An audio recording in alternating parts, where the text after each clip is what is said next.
Versatile superstar, rise in Hollywood. 11 अध्याय 11।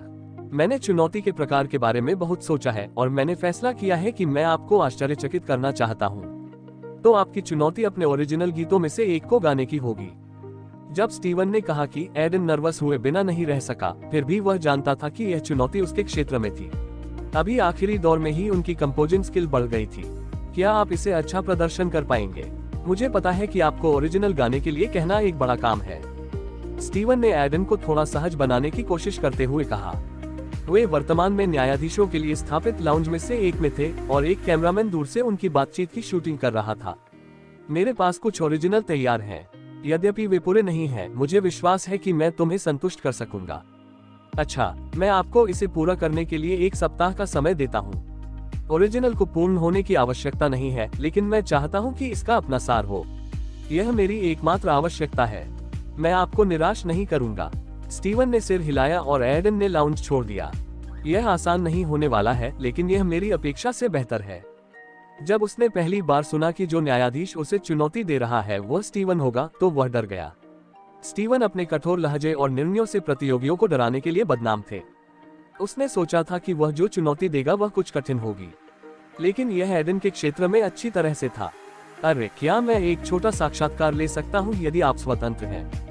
जैसे ही वह तीसरे राउंड की तैयारी के लिए अपने कमरे की ओर बढ़ा, उसने अचानक अपने पीछे से मालो की आवाज सुनी। पीछे मुड़कर उसने बाद वाले को अपने हाथ में एक माइक और कैमरामैन के साथ खड़ा देखा, जिससे एडन पहले ही परिचित हो चुका था। हाँ, यकीनन। तो प्रसिद्ध होना कैसा लगता है? क्या आप समय समय पर अपना फोन चेक करते हैं यह देखने के लिए कि लोग आपके बारे में क्या कह रहे हैं? मालो ने उसकी ओर देखा। सोशल मीडिया पर एडन को लेकर कमेंट्स की भरमार थी। उन्होंने और राहेल ने किसी और से सबसे ज्यादा ध्यान आकर्षित किया था। जरूरी नहीं। मैंने प्रसारण के बाद अपना फोन थोड़ी देर के लिए चेक किया, लेकिन वर्तमान में मैं इस पर ध्यान केंद्रित नहीं करने की कोशिश कर रहा हूँ। हालांकि उन्होंने कहा कि उन्हें पता था कि प्रसारण के बाद उनके सोशल मीडिया अकाउंट्स को बहुत सारे फॉलोअर्स मिल रहे थे। आपको अभी स्टीवन से तीसरे दौर की चुनौती मिली है। क्या आप आश्वस्त हैं? एडन ने सिर हिलाया। हाँ, मुझे विश्वास है। यह आसान नहीं होगा, लेकिन मुझे लगता है कि 1 हफ्ते में मैं एक गाना बना सकता हूं जो मुझे स्टार वीक के लिए योग्य बना सकता है। पहले प्रसारण के बाद आपको बहुत ध्यान मिला। क्या आपको लगता है कि अन्य प्रतियोगियों ने इस कारक के कारण आपको एक खतरे के रूप में देखना शुरू कर दिया है? एडन ने जवाब देने से पहले अपना सिर थोड़ा हिलाया। ठीक है, यह एक प्रतियोगिता है और हर कोई एक दूसरे से सावधान है। इससे कोई फर्क नहीं पड़ता कि प्रसारण में मेरे पास अधिक स्क्रीन समय है या नहीं। दिन के अंत में यह दूसरों के कौशल की तुलना में हमारे अपने कौशल के बारे में अधिक है। क्या आपके पास पहले से ही एक गीत है जिसे आप स्टीवन के सामने प्रदर्शन करेंगे? एडन के दिमाग में एक गाना आया था। यह एक गीत था जिसे उन्होंने 3 साल पहले संयुक्त एडन ने अमेरिका आने से पहले बनाने की कोशिश की थी। हालांकि यह केवल एक आधा अधूरा उत्पाद था, लेकिन उसके मन में एक राग था। बिल्कुल नहीं, मेरे पास दिखाने के लिए कुछ अच्छा है, लेकिन यह पूरा नहीं है, इसलिए मुझे पहले इस पर काम करने की जरूरत है। मालो ने आगे कोई ताकझांक नहीं की और बातचीत समाप्त कर दी। अभी के लिए इतना फुटेज काफी था। आखिरकार एडन के प्रदर्शन से पहले उन्हें सिर्फ 5 सेकंड की फुटेज दिखाने की जरूरत थी। आपके प्रदर्शन के लिए शुभकामनाएं। मैं वास्तव में आशा करता हूं कि आप इसे स्टार वीक में बनाएंगे। शुक्रिया। एडन मुस्कुराया और अपने कमरे में चला गया। चूंकि उसके पास केवल 1 सप्ताह का समय था, उसे अपने दिमाग में चल रहे गाने को सही करने की जरूरत थी। तो क्या तैयारी अच्छी चल रही है? जैसे ही तीसरा राउंड खत्म होगा, हम लॉस एंजेलिस चले जाएंगे और स्टार वीक की शूटिंग शुरू कर देंगे। मैं चाहता हूं कि सब कुछ परफेक्ट हो। एक्स स्टार के निर्माता गैरी बेजामिन ने अपने सामने बैठे कर्मचारियों से कहा। वे वर्तमान में बैठक कक्ष में थे, पहले दौर के परिणाम पर जा रहे थे और अगले कुछ हफ्तों की शूटिंग की योजना बना रहे थे। Music director, creative writer, PR team head, पर्दे के पीछे की टीम का हर केंद्रीय व्यक्ति यहाँ मौजूद था। मालो भी गैरी के ठीक बगल में बैठा था। ज्यादातर चीजें चिकनी हैं। यहाँ तक रेटिंग भी काफी अच्छी थी और जिस तरह से चीजें चल रही हैं, मुझे विश्वास है कि आने वाले दिनों में ग्राफ बढ़ेगा। हमें बस यह जानने की जरूरत है कि आगे की योजना बनाने के लिए कौन स्टार वीक में आगे बढ़ेगा। गैरी के सहायक ने रेटिंग चार्ट और कुछ अन्य फाइलें सभी को देते हुए कहा। क्या हमें पहले से ही अंदाजा नहीं था कि हम स्टार वीक में किसे आगे बढ़ाएंगे? रचनात्मक लेखकों में से एक ने सिर हिलाया। अधिक या कम, लेकिन यह अभी भी न्यायाधीशों पर है। मुझे पता है, लेकिन हमें यह सुनिश्चित करने के लिए अधिक लोकप्रिय उम्मीदवारों को बढ़ावा देने की आवश्यकता है कि हमें अच्छी रेटिंग मिले। गैरी ने एक चार्ट को देखते हुए कहा जब उसने अचानक कुछ देखा। एलेक्स अपने तीसरे दौर की चुनौती के रूप में द अदर साइड गाएंगे। क्या वह इसे सफलतापूर्वक गा सकता है? एलेक्स उन कुछ प्रतियोगियों में से एक था जिसे गैरी ने बहुत ही विपणन योग्य माना था। अपने बचकाने आकर्षण और अच्छे दिखने वाले चेहरे के साथ निस्संदेह उन्हें बहुत सारे मुख्य प्रशंसक मिल सकते थे। द अदर साइड गाने के लिए एक कठिन गाना है, यहाँ तक कि प्रसिद्ध गायकों के लिए भी। मुझे नहीं लगता कि वह ऐसा कर पाएंगे। संगीत निर्देशक ने ईमानदारी से उत्तर दिया, यह एक पुराना गाना था जो क्लासिक बन गया था क्योंकि इसे गाना कितना मुश्किल है। गैरी ने यह सोचकर भौहें चढ़ा ली कि यदि उन्हें इतनी जल्दी समाप्त कर दिया गया तो यह एक अवसर की बर्बादी थी। न्यायाधीश उसे नियुक्त कौन है? एंड्रू। उसे चुनौती बदलने के लिए कहें ताकि एलेक्स पास हो सके। उनके शब्दों पर, जो आदेश के समान थे, किसी ने उत्तर नहीं दिया। केवल मालो ही था जिसने एक आह भरी। हम ऐसा नहीं कर सकते। यह पॉप स्टार की तरह सटीक दिशा में जाने जैसा ही होगा। Pop star singing reality show था जो 5 साल पहले प्रसारित होता था। यह अपने समय का सबसे लोकप्रिय शो था, लेकिन इस बात को लेकर विवाद थे कि कैसे शो मुख्य रूप से नकली था और सब कुछ पहले से तय था। यह उस बिंदु पर था जहां रिपोर्टें सामने आईं कि शो के निर्माताओं ने कुछ प्रतियोगियों के लिए विजेता और उपविजेता स्थानों को ठीक करने के लिए बहुत पैसा लिया था। इन घोटालों ने शो को रद्द करने के लिए मजबूर किया और एक्स स्टार नया विकल्प था जो पैथर नेटवर्क के साथ सामने आया। और इस बार नेटवर्क यह सुनिश्चित करना चाहता था कि कम से कम परिणाम वास्तविक हो। एंड्रू को अपनी चुनौती बदलने के लिए कहने का मतलब यह नहीं है कि हम परिणामों को नियंत्रित करते हैं। अंत में यह कौशल पर है। हम अभी भी हस्तक्षेप करेंगे। मालो अपने रुख पर अड़ा हुआ था और यह देखते हुए कि माहौल अजीब होता जा रहा था, गैरी ने हार मान ली। ठीक है, अगर एलेक्स कोई अच्छा है तो वह अपने दम पर दौड़ पास कर लेगा। जैसे ही उन्होंने तर्क समाप्त किया, माहौल थोड़ा ठंडा हो गया। अब अन्य चुनौतियों पर चलते हैं। अपने कमरे में एडन अपने सामने कागज के टुकड़े को खाली घूर रहा था। उन्होंने पहले से ही धुन का पता लगा लिया था और इसके साथ जाने के लिए सिर्फ गीत लिखने की जरूरत थी। लेकिन वह इस गाने के बारे में कठिन हिस्सा था। गीत इसकी आत्मा बनने जा रहे थे। एडन सिर्फ सफेद कैनवास पर संगीत बनाना चाहते थे और इसे सुंदर गीतों के साथ चित्रित करना चाहते थे। उनके गीत का विषय जीवन था और इसका शीर्षक था जीवन एक कहानी है। एडन को यह लिखने का विचार तब आया जब उन्होंने प्रतिष्ठित लाइन वाली एक फिल्म देखी थी, जीवन चॉकलेट से भरा एक डिब्बा है। इसने उन्हें जीवन में सुख और दुख के बारे में एक गीत लिखने के लिए प्रेरित किया। लेकिन उन्हें गाना शुरू करना अविश्वसनीय रूप से कठिन लगा क्योंकि जब भी वह इसे प्राप्त करते थे तो घंटों विचार मंथन के बाद भी वे एक खाली स्लेट के साथ समाप्त हो जाते थे। आखिर जीवन किसी एक चीज के बारे में नहीं था। यह कई बार अविश्वसनीय रूप से जटिल लेकिन सरल था। एक गीत में इसका वर्णन करना लगभग असंभव जान पड़ता था। मुझे जीवन के बारे में सोचने की जरूरत है। अच्छे हिस्से, बुरा, निराशाजनक बिट्स भी। अपने स्वयं के जीवन के अनुभवों को देखने के बाद उन्होंने कुछ शब्द लिखना शुरू किया। मिनट घंटों में बदल गए क्योंकि उसने कुछ शब्द नीचे लिखे और फिर उन्हें मिटा दिया। यह सिलसिला घंटों तक चलता रहा क्योंकि एडन ने जीवन का वर्णन करने के लिए एक गीत लिखने के लिए कड़ी मेहनत की। तीसरे दौर के लिए आधिकारिक नाम जज हाउस था। इसने इस तथ्य का उल्लेख किया कि शो एक न्यायाधीश के घर में तीसरे दौर के प्रदर्शन का आयोजन करेगा। हालांकि इसे जज हाउस कहा जाता था, लेकिन सच्चाई यह थी कि एक्स स्टार की टीम ने घर किराए पर लिया था और यह वास्तव में न्यायाधीशों से संबंधित नहीं था। प्रदर्शन के दौरान कोई लाइव ऑडियंस नहीं होगा। जिस जज ने आपको चुनौती सौंपी थी बस वही होगा। अन्य 2 जज अपने अपने नियत घरों में होंगे, अन्य प्रतियोगियों के प्रदर्शन को देखते हुए। इस तरह शूटिंग तेज हो जाएगी। एडन को गाना खत्म करने में लगभग 3 दिन लगे। निश्चित रूप से उनके लिए लिखना सबसे कठिन गीत था। प्यार या ब्रेकअप पर ढेरों टुकड़े थे और उनमें से कई कभी कभी सामान्य भी लगते थे, लेकिन यह गाना अलग था। एडन ने अपना दिल और आत्मा इसमें लगा दी थी और सप्ताह के बाकी दिनों में उन्होंने दिन रात इसका अभ्यास किया था। हालांकि उन्होंने अपने मुखरदोरियों को तनाव न देने के लिए पर्याप्त ब्रेक भी लिए थे। आखिरकार रविवार को प्रदर्शन की तारीख आ ही गई। जज के घर के वेटिंग रूम में बैठे बैठे उन्हें कुछ घबराहट सी महसूस हुई। थोड़ा आहें भरते हुए उसने अपने माथे का पसीना पोंछा और अपने धड़कते दिल को काबू में करने की कोशिश की। अगर मैं यहाँ क्वालिफाई करता हूँ तो मैं सीधे स्टार वीक में जाऊंगा, मेरे लक्ष्य के करीब एक कदम। एडन निश्चित रूप से अयोग्य नहीं होना चाहता था, खासकर इतनी दूर तक पहुँचने के बाद। लेकिन अगर वह हार गया तो उसके पास भारत वापस जाने या अमेरिका में और अधिक संघर्ष करने के अलावा कोई विकल्प नहीं होगा। सिर्फ वही नहीं बल्कि दूसरा कंटेस्टेंट भी यहाँ से हारना नहीं चाहेगा। एडन, उसने जानी पहचानी आवाज पर धीरे से सिर उठाया। उसने देखा कि एक महिला अपने लंबे भूरे बालों को पीछे की ओर पोनीटेल में बांधे खड़ी है। यह मिशेल थी। उसके पीछे 4 और लड़कियां खड़ी थीं। मिशेल, हाय, मुझे उम्मीद नहीं थी कि तुम यहाँ हो। दूसरे दौर के बाद मिशेल को तत्काल अयोग्य घोषित नहीं किया गया था और जीवन रेखा के रूप में उसे एक समूह को सौंपा गया था जो एक प्रतियोगी के रूप में कार्य करेगा। उसके पीछे की लड़कियां उसकी टीम की साथी थीं और समूह को सिम्फनी कहा जाता था। हमने अभी अपना प्रदर्शन समाप्त किया है। मुझे लगता है कि आप अगले हैं। हाँ, यह कैसे हुआ? क्या आप योग्य थे? एडन ने पूछा और मिशेल के चेहरे पर मुस्कान से ऐसा नहीं लगा कि यह खराब हो गया है। यह अच्छा था। स्टीवन को यह पसंद आया, लेकिन हम परिणाम बाद में जानेंगे। वैसे भी मैं चला जाऊंगा। आपके प्रदर्शन के लिए शुभकामनाएं। मिशेल के अपने समूह के साथ चले जाने पर उसने सिर हिलाया। अपने विशेष कौशल के कारण एडन को यकीन था कि वह समूह में अच्छा प्रदर्शन करेगी। आखिरकार उसकी आवाज सद्भाव में रहने के अनुकूल थी। यह नैसर्गिक प्रतिभा थी। मुझे क्वालिफाई करने की जरूरत है, चाहे कुछ भी हो। यह सोचकर वह अपनी सीट से उठ खड़ा हुआ और अपना गिटार उठा लिया। अब स्टीवन के सामने प्रदर्शन करने की उनकी बारी थी। तुम्हें कैसा लग रहा है?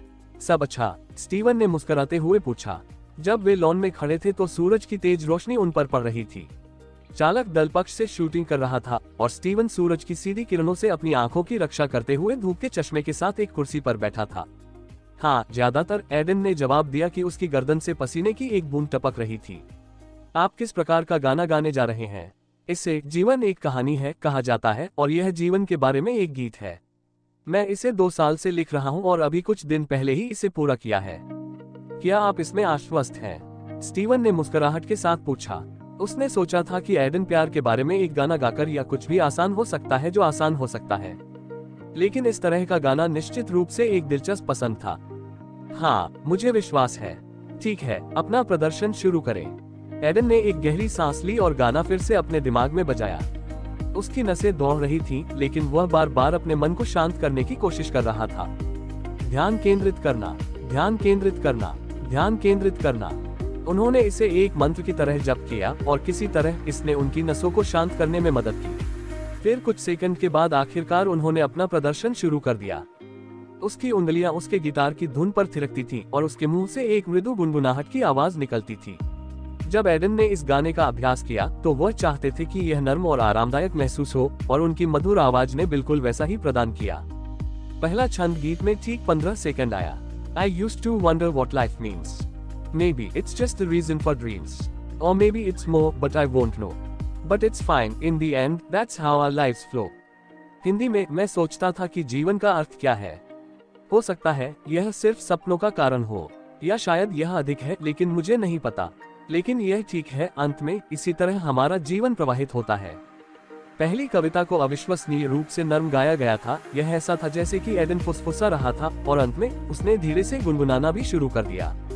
धीरे धीरे उनका विशेष कौशल सक्रिय हो गया और उनके गिटार और उनके शरीर से एक सफेद रोशनी निकलने लगी। सफेद रोशनी ने जल्द ही स्टीवन और चालक दल दोनों को घेर लिया। हालांकि इस समय यह अभी भी थोड़ा कमजोर था। I often wonder what we are. Are we the story or just stage bells? Birds in the sky or the ice that slowly melts? Hindi में, मुझे अक्सर आश्चर्य होता है कि हम क्या हैं। हम कहानी हैं या सिर्फ रंगमंच की छल, आकाश में पक्षी या बर्फ जो धीरे धीरे पिघलती है। यह तब था जब एडन के गिटार की झनकार कुछ तेज हो गई। गाने की गति शुरू से ही धीमी थी, लेकिन अब कोरस के करीब यह उठा। सफेद रोशनी भी तेज हो गई और अचानक बिजली की तरह चटकने लगी।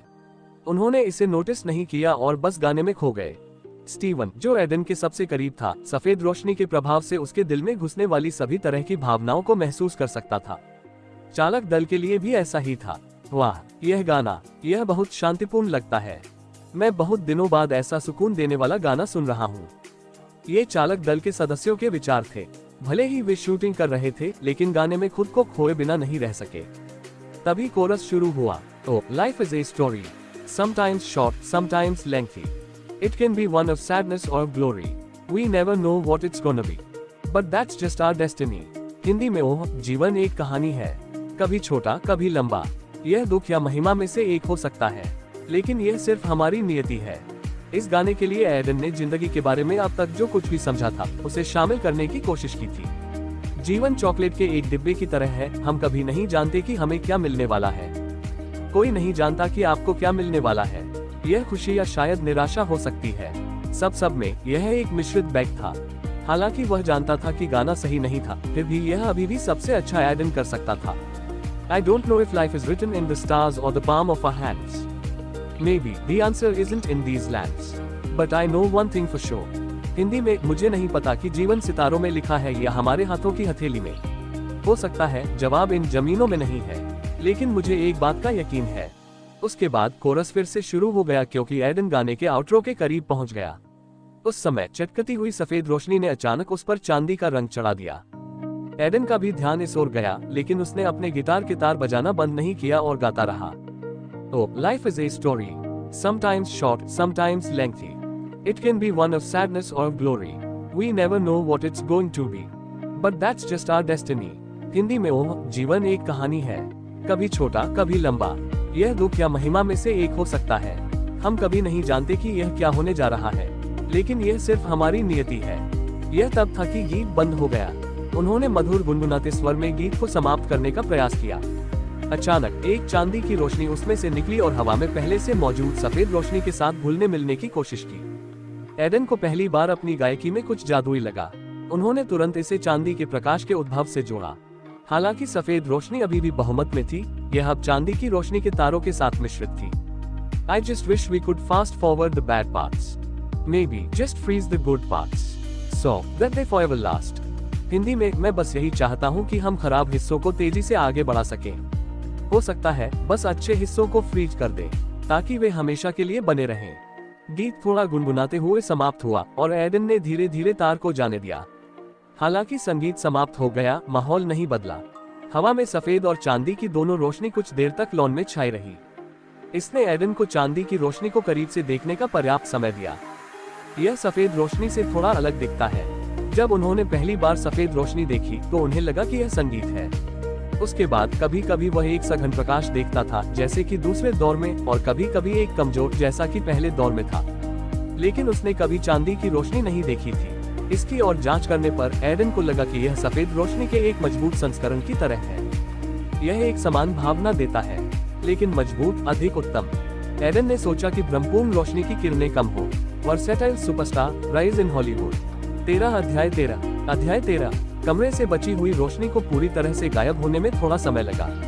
इसके बाद ही स्टीवन अपनी भावनाओं को थोड़ा बेहतर ढंग से नियंत्रित कर पाए। एडन के गाने की वजह से उनका दिमाग एक पल के लिए किसी दूर दुनिया में चला गया था। यह बच्चा, मुझे नहीं पता था कि वह इतना अच्छा था। स्टीवन एक ऐसे व्यक्ति थे जो एक दशक से अधिक समय से गायकों को प्रदर्शन करते देख रहे थे, इसलिए उन्हें इस बात का अंदाजा हो गया था कि कोई किस स्तर पर हो सकता है। उनकी नजर में एडन नौसिखियों के लिए एकदम सही थे, भले ही उन्होंने इस सीजन में अधिक नियंत्रण के साथ बेहतर आवाजें सुनी थी। लेकिन स्टीवन को एक बात का पूरा यकीन था, उनके पास सुधार के लिए बहुत जगह है और उनकी संगीत की समझ और रचनात्मकता काफी असाधारण है। इसके अलावा उसके बारे में बस यही विशेष खिंचाव है। उसने उन प्रसिद्ध गायकों के बारे में सोचा जिन्हें वह जानता था और जिनके साथ उसने काम किया था। उन सभी में उनके बारे में एक ही अनोखा खिंचाव था। आखिर एक मशहूर सिंगर बनने के लिए बहुत सी चीजों की जरूरत होती है, लेकिन वह यह भी जानता था कि कई प्रसिद्ध गायक ड्रग्स, महिलाओं और धन दौलत में जाकर अपनी प्रतिभा को बर्बाद कर देंगे, जो उनके करियर को खतरे में डाल देगा।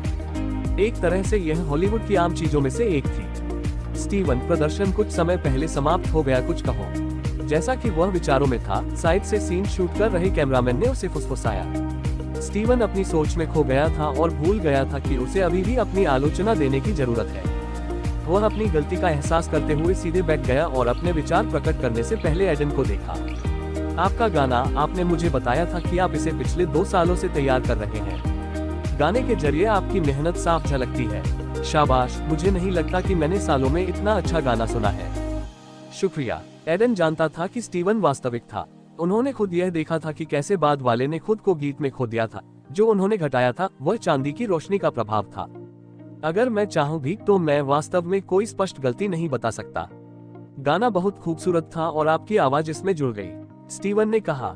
थोड़ा रुकने के बाद उन्होंने कहा, मैं अक्सर लोगों से यह नहीं कहता, लेकिन वह गीत आसानी से किसी भी गायक के एल्बम का शीर्षक गीत बन सकता है।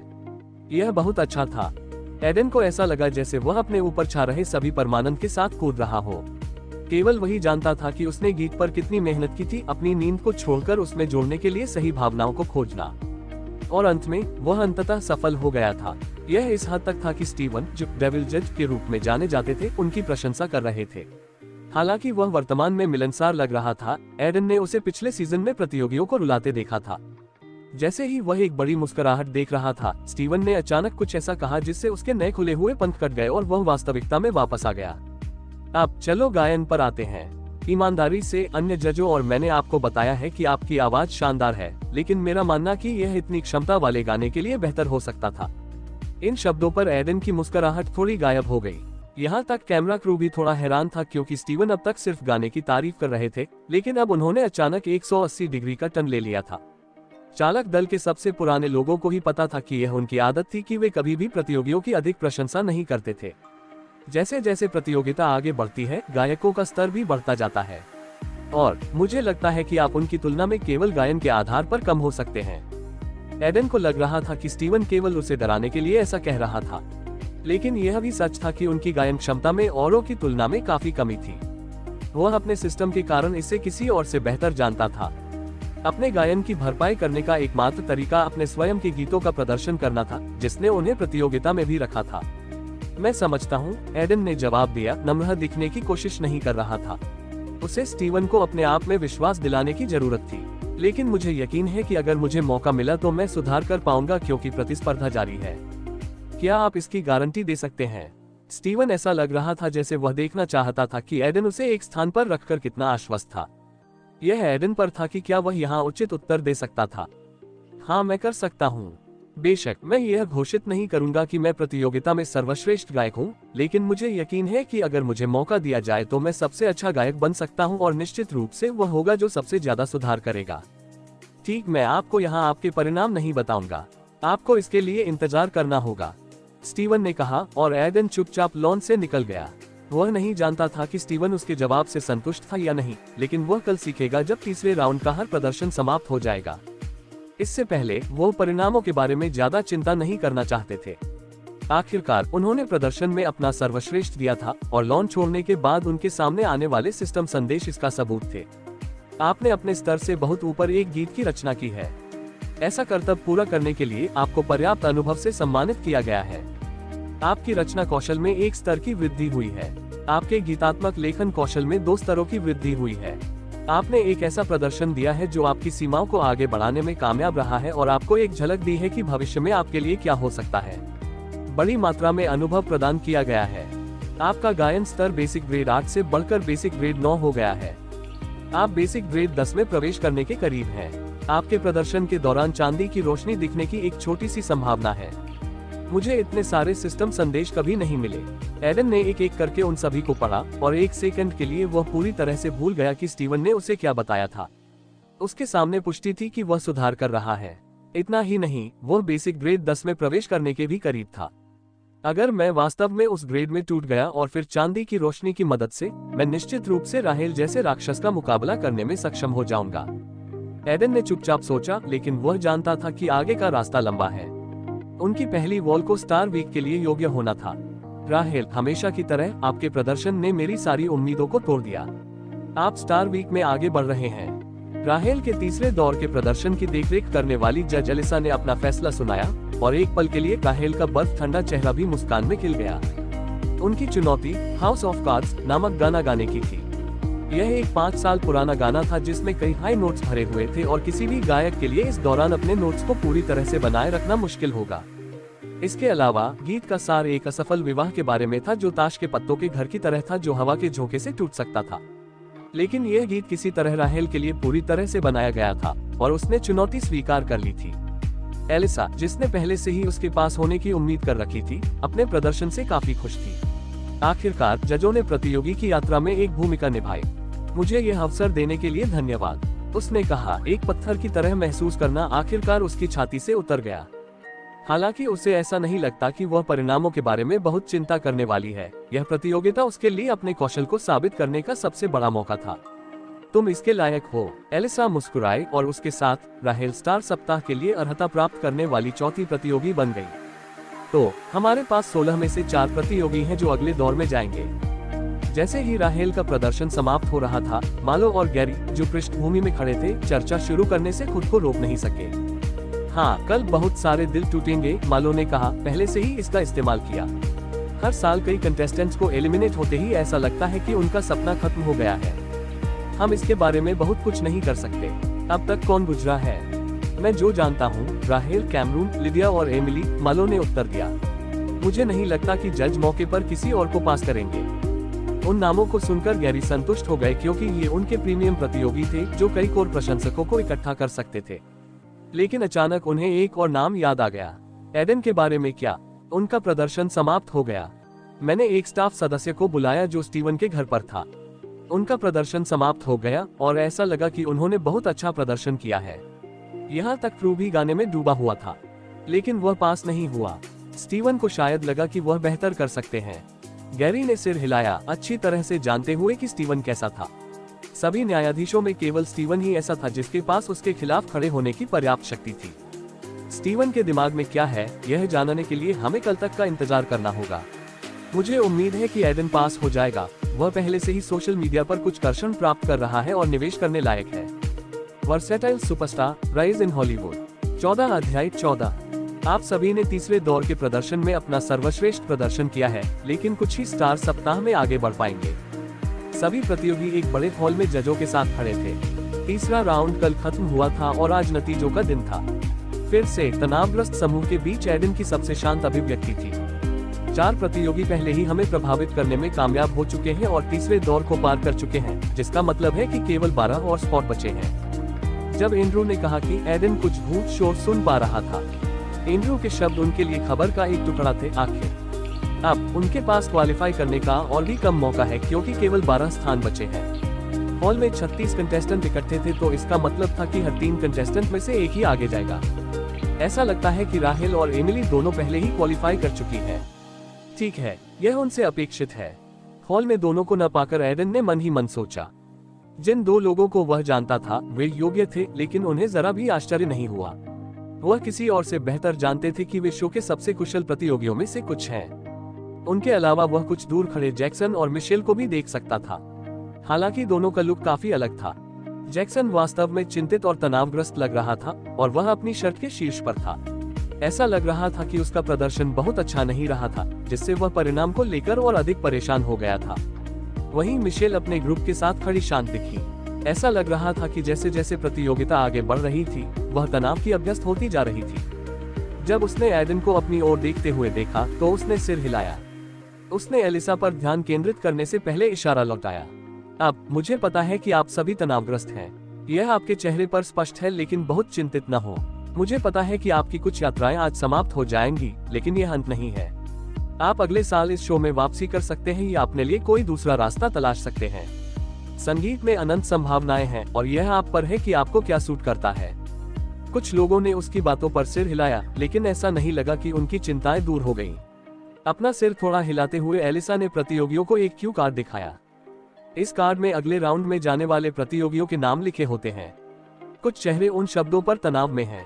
उन्हें लगा कि अपरिहार्य अब करीब आ रहा है। जब मैं एक नाम कहता हूं तो प्रतियोगी योग्य हो जाता है। एडन ने यह सुनकर एक गहरी सांस ली। वह अब तक शांत व्यवहार कर रहा था, लेकिन उन शब्दों को सुन रहा था, यहाँ तक कि वह थोड़ा घबराया हुआ भी महसूस कर रहा था। क्या वह सच में इस दौर से गुजर पाएगा या यह उनकी यात्रा का अंत होने वाला था? उसके इतने शांत रहने का एकमात्र कारण यह था कि वह जानता था कि उसने तीसरे दौर में अपना सर्वश्रेष्ठ प्रदर्शन किया है। लेकिन क्या होगा अगर उनका सर्वश्रेष्ठ पर्याप्त नहीं था? वह अभी भी एक चिंता थी जो सचमुच उसके दिमाग के पीछे नाच रही थी। मैं यहाँ केवल सर्वश्रेष्ठ की आशा कर सकता हूँ। जैसे ही एलिसा ने एक एक करके नामों की घोषणा करनी शुरू की, एडन ने खुद को तैयार कर लिया। तो पहला प्रतियोगी जो क्वालिफाई करने जा रहा है, स्टेसी मिलर। एडन के ठीक बगल में पोनीटेल वाली एक लड़की अपना नाम सुनते ही लगभग रो पड़ी और खुशी से झूम उठी क्योंकि दूसरों ने उसकी सराहना की। इसके बाद एलिसा ने एक के बाद एक नाम लिए। Henry Matthews, Elon Husk, Selena Muri. हर बार जब उसने कोई नाम लिया तो एडन के संयम पर चोट लगी। जैसे जैसे समय बीतता जा रहा था, उसे और अधिक चिंतित न होने में कठिनाई हो रही थी। Jackson brown. जब उसने अपना नाम सुना, जैक्सन ऐसा लगा जैसे उसे विश्वास नहीं हो रहा था। एक सेकंड के लिए उसने बस जजों को हक्का बक्का करके देखा और उसके बाद ही उसे एहसास हुआ कि उसने क्वालिफाई कर लिया है। सभी प्रकार की भावनाओं ने उसे अभिभूत कर दिया क्योंकि उसने खुद को रोने से रोकने की कोशिश करते हुए जजों को धन्यवाद दिया। अगला, हमने 2 समूहों में से एक को अर्हता प्राप्त करने का निर्णय लिया। मिशेल के ग्रुप के अलावा एक बॉय बैंड भी था। एलिसा की बातें सुनकर ये दोनों समूह तनाव में आ गए। स्टार वीक में जाने वाला समूह सिम्फनी है, या है। उनके नाम की घोषणा होते ही मिशेल के समूह ने आपस में खुशी मनाई, जबकि दूसरी ओर लड़कों के समूह ने ऐसे कंधे उचकाए जैसे उन्होंने दुनिया को छोड़ दिया हो। एडन भी अपने पूर्व साथी के रूप में मिशेल के लिए खुश महसूस किया। अब केवल 7 स्थान शेष रह गए थे और अभी भी इतने ही प्रतियोगी चयनित होने की उम्मीद कर रहे थे। हेलेन केर, विल इवान, जेरेमी पाकर, मैरी क्रिस्टीन। अब केवल 3 स्थान शेष रह गए थे। एडन पहले थोड़ा चिंतित महसूस करता था, तो अब वह और भी अधिक महसूस करने लगा था। वह महसूस कर सकता था कि उसके दिल की धड़कन बढ़ रही है, क्योंकि एलिसा ने शेष प्रतियोगियों को एक पतली मुस्कान के साथ देखा। यहाँ तक कि एंड्रू को भी ऐसा लग रहा था कि वह स्थिति का आनंद ले रहा है। केवल स्टीवन, जिनके पास एक रूखा चेहरा था, उन्हें इस बात की बहुत परवाह नहीं थी कि कौन आगे बढ़ेगा। जब एडन की आंखें उससे मिली तो स्टीवन ने एक खाली नजर डाली। इसने वास्तव में उसे और अधिक चिंतित कर दिया। क्या मैं वास्तव में यहाँ समाप्त होने जा रहा हूँ? उसने सोचा, मन ही मन प्रार्थना कर रहा था कि जो 3 स्थान शेष रह गए हैं उनमें उसका नाम भी हो। Archie Fox. उसका दिल कुछ दूरी पर खड़े एक काले बालों वाले सफेद आदमी के रूप में डूब गया, जो चक्कर लगाने के लिए खुशी के आंसू रो रहा था। अब केवल 2 स्थान शेष थे और हॉल में अभी भी 26 प्रतियोगी शेष थे। अब अंतिम 2 प्रतियोगी। एलिसा कुछ सस्पेंस बनाने के लिए अपनी बातों में फंस गई, लेकिन माहौल पहले से ही काफी तनावपूर्ण था। उसने धीरे धीरे उस 15वीं प्रतियोगी का नाम पढ़ा जिसने क्वालिफाई किया था, जो वाकर। एडन ने अपनी मुट्ठी कसकर भींच ली और गहरी सांसें ली। अब केवल एक ही स्थान बचा था। यह वास्तव में मेरे लिए अंत हो सकता है, उसने भीतर से सोचा और खुद को सबसे बुरे के लिए तैयार करने की कोशिश की। उसने बार बार खुद से कहा कि यह उसके लिए अंत नहीं होगा और वह एक स्टार के बिना भी सफल होगा। लेकिन शायद वो खाली शब्द थे और हर किसी की तरह एडन को भी फेल होने का डर था। एडन सिल्वरिये। अचानक अपना नाम सुनते ही वह बार बार आंखें झपकाता था। क्या बधाई हो, आप स्टार वीक के लिए अर्हता प्राप्त करने वाले अंतिम प्रतियोगी हैं। ये शब्द कहते ही एलिसा मुस्कुरा दी। उसे उस वाक्य को समझने में थोड़ा समय लगा, फिर भी वह अचानक निराशा की नदी में डूबने से बच गया है। मैंने क्वालिफाई किया। ओह, मैंने वास्तव में सोचा था कि यह मेरे लिए अंत हो सकता है। एडन यह सोचकर जमीन पर गिर पड़ा। उसके लिए खड़ा रहना मुश्किल हो रहा था। अपने चारों ओर वह उन प्रतियोगियों के उदास चेहरों को देख पा रहे थे जिन्होंने क्वालिफाई नहीं किया था। कुछ तो रो भी रहे थे जब जजों ने उन्हें सांत्वना दी कि यह उनकी संगीत यात्रा का अंत नहीं है। लेकिन एडन जानता था कि शब्द केवल यही थे। वे आपको बेहतर महसूस करा सकते हैं, लेकिन इस बात की कोई गारंटी नहीं थी कि आपको अपने लिए रास्ता मिल जाएगा। मुझे ऐसा नहीं बनने के लिए अपनी पूरी कोशिश करनी होगी, उसने खड़े होकर सोचा। उनकी असली परीक्षा अगले हफ्ते स्टार वीक की शुरुआत के साथ होगी। उसी समय जब प्रतियोगियों को तीसरे दौर के परिणाम घोषित किए जा रहे थे, एक्स स्टार का तीसरा एपिसोड प्रसारित किया गया। पहले 2 एपिसोड में बहुत सारे प्रतियोगियों को पेश किया गया था। कुछ योग्य थे और कुछ नहीं, लेकिन स्वागत पहले 2 सत्रों के समान ही था। वह तीसरे एपिसोड से बदल गया।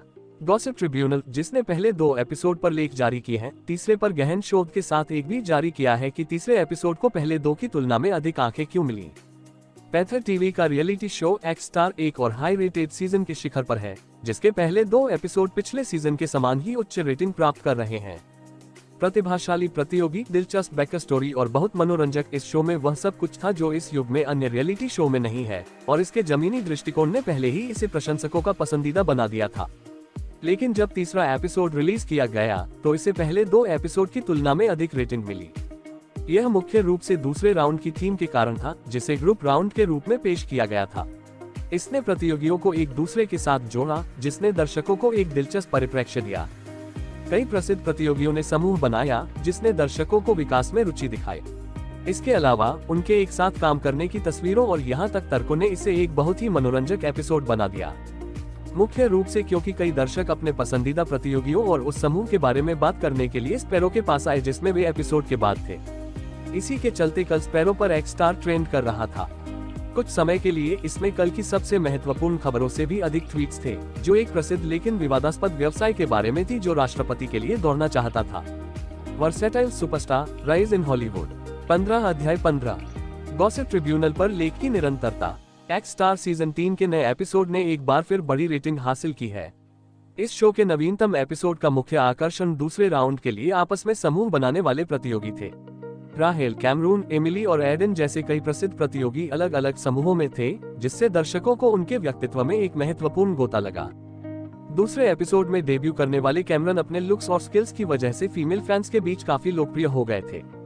शो में आने से पहले युवा गायक ने पहले ही ऑनलाइन वीडियो शेयरिंग और सोशल मीडिया प्लेटफॉर्म यूट्यूब पर 100K से अधिक ग्राहकों के साथ बहुत लोकप्रियता हासिल कर ली थी और यहां तक ऑडियो स्ट्रीमिंग और मीडिया सेवा प्रदाता मेलोडी पर एक ओरिजिनल गीत भी जारी किया था।